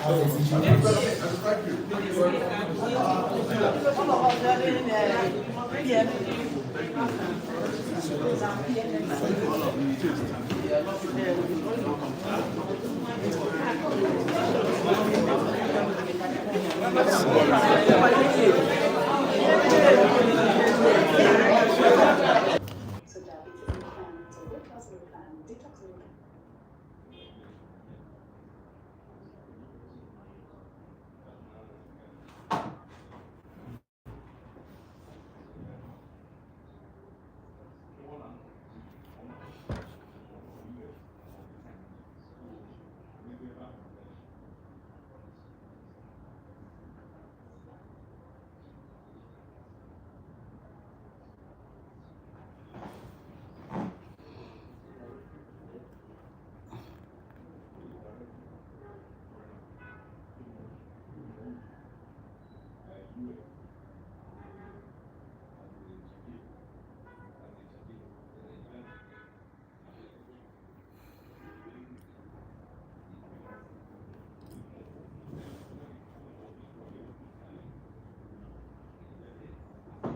please then download and start to use it today. If you have further questions or inquiries, you can send us a DM and I can take you back. Cheers to a healthy lifestyle. Breaking fast with high sugar fruits like bananas. No, it's not one of the things that was in there. No, only was the one to post it again, not to sorrow. Because you're just talking. I mean, she will not see the alarm for it. I'm going to please get the alarm for it. It's not to get the balance for. I want it to pass from 10 and it goes to 100. She don't know that. You know she passed at the door.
Auntie Funke Koso.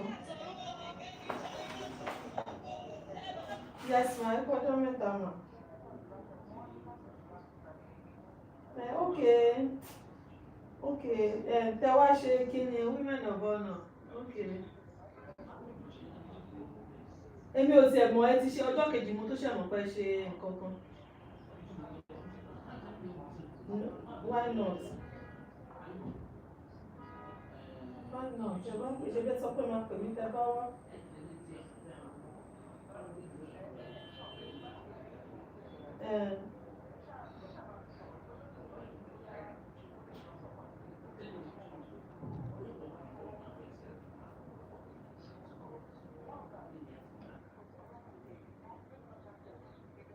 Okay, it's okay. But ẹ ṣáà ṣe lọ́jọ́ ìwé yẹ yín náà. So,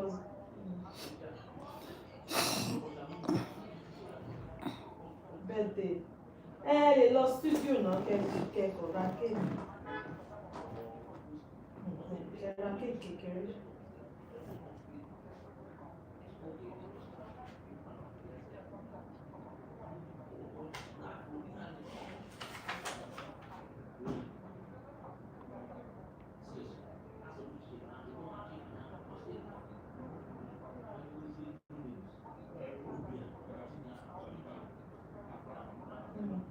Lè rí kéèkì 5,000. Ordinary gan lè rí. Lè rí. Àwọn ilé tẹ̀ ń sọ ìpá wọn máa ṣe sínú foil plates 2,000. 2,000 foil plates kékeré. Lè rí kéèkì, lè rí.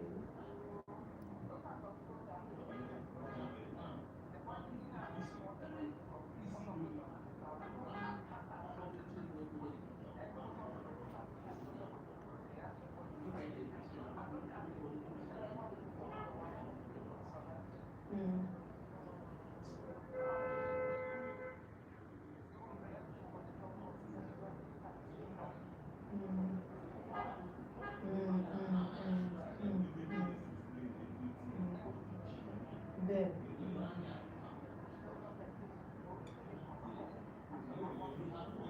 Yes, yes.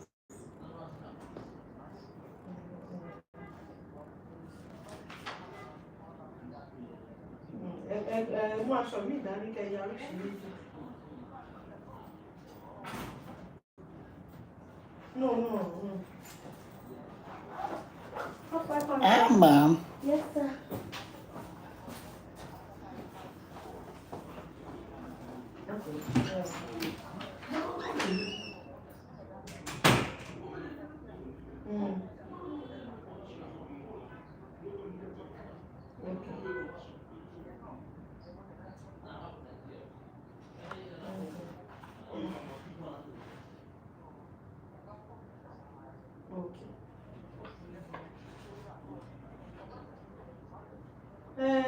Ní pé kán san this last salary, Aisha gan wá bá mi. Aisha ní ká close wọn ní rárá, mo ní kó filẹ̀, kán san this last one, then before December, dẹ̀ kó fún yín. Whatever tàbárí, màá kó fún dẹ̀, màá àdìyín kẹ́ dúpẹ́ lọ́wọ́ wọn.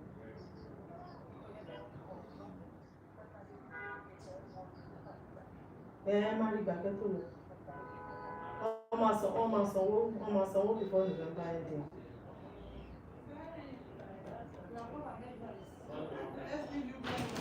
We will not forgive you for that thing that you said.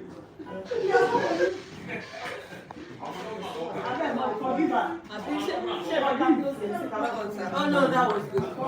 Honest. Thank you, sir. No, I praise your honestly. It came, it was just, yes.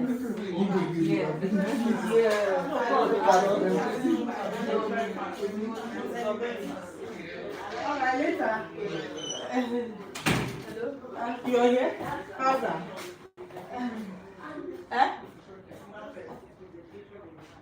He won't do it, but not much like that. I'm a common student, don't see no more, you must see around, don't see no. Few people don't know you, but whatever, you must have no, I do better.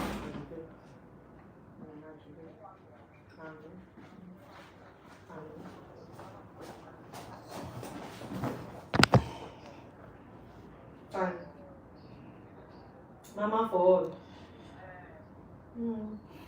Ṣé rí ara nǹkan tí mi ṣe lọ síbẹ̀ oríṣiríṣi náà máa kó wọbẹ̀. Oríṣiríṣi. That's why.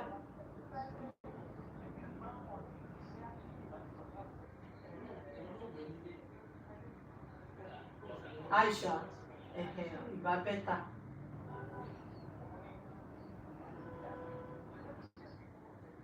Kíní kúrò ń bẹ̀, Igbo kúrò ń bẹ̀, tún gbé Igbo síbẹ̀, kò yẹ kẹ́ tún gbé Igbo síbẹ̀ mọ́.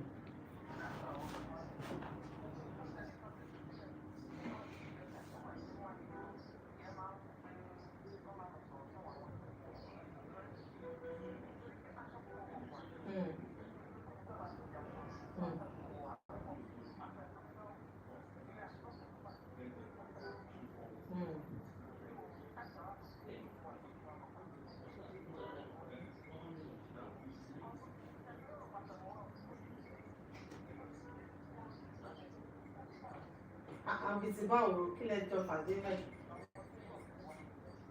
Kí lẹ́jọ́ fàdé bẹ́ẹ̀?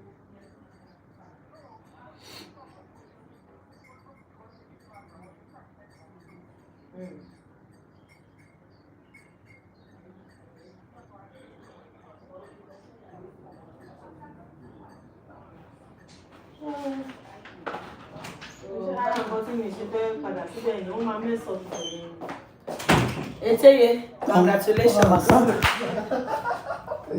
Thank you for all the motivation, the directions of purpose. Thank you. I'll be traveling next week. My father is clocking 90 years. Oh my God. And we have 7 days celebration for him. So I just told he said, where am I going to this time? I'm not going to abroad. I said, I'm going to Warri, Delta State. My father is in Abraka because he retired as an engineer in Delta State, my best. And we have our properties there. So he's dead. Though we lost our mother 3 years ago, the man is lonely, but he said he's not lonely. 90. He loves God. He loves God. And it's from him we picked singing. He's a lay reader in Anglican church. So they are calling him in the village to come and teach chieftaincy title. We are saying we are a lay reader in Anglican church, you can't do that. So you stand for God. So his church is organizing something for him on Saturday next week. And I'm the one doing the cooking and baking the cake. So I need to go earlier. So I'll be traveling on the 11th. Well done. Thank you. Congratulations. Thank you to congratulate and many more blessings to Daddy. Lord, keep it for us. And we tap into that covenant of longevity. Jesus' name. And I will call if I get Please. Okay. So, okay. No, seriously.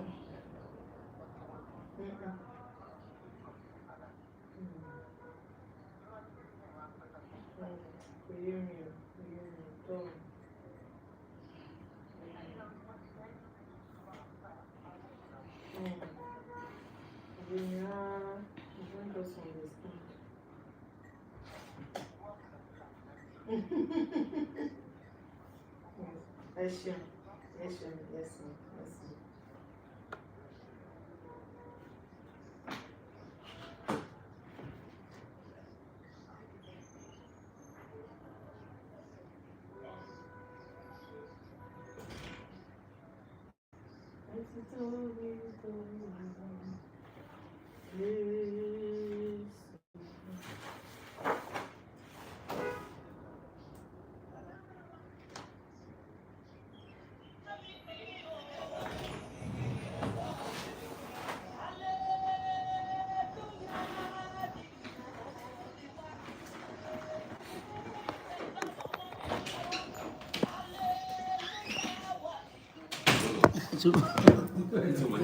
Thank you very much.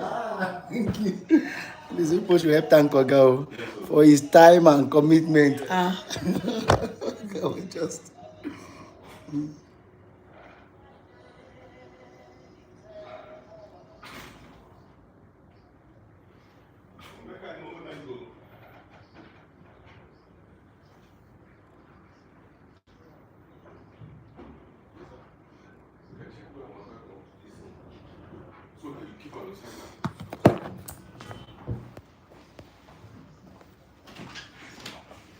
Yeah, how are you?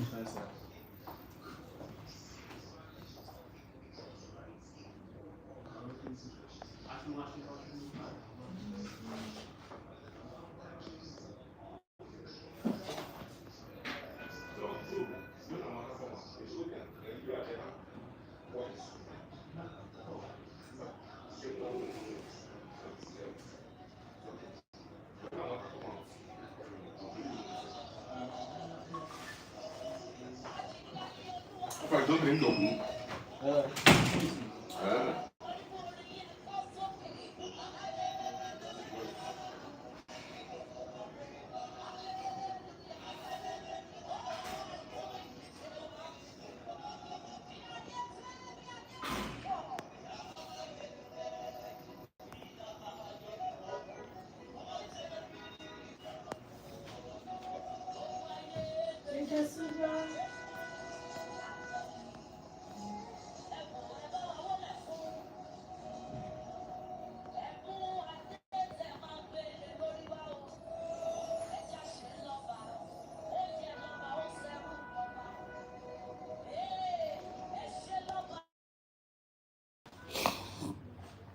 Oh my God.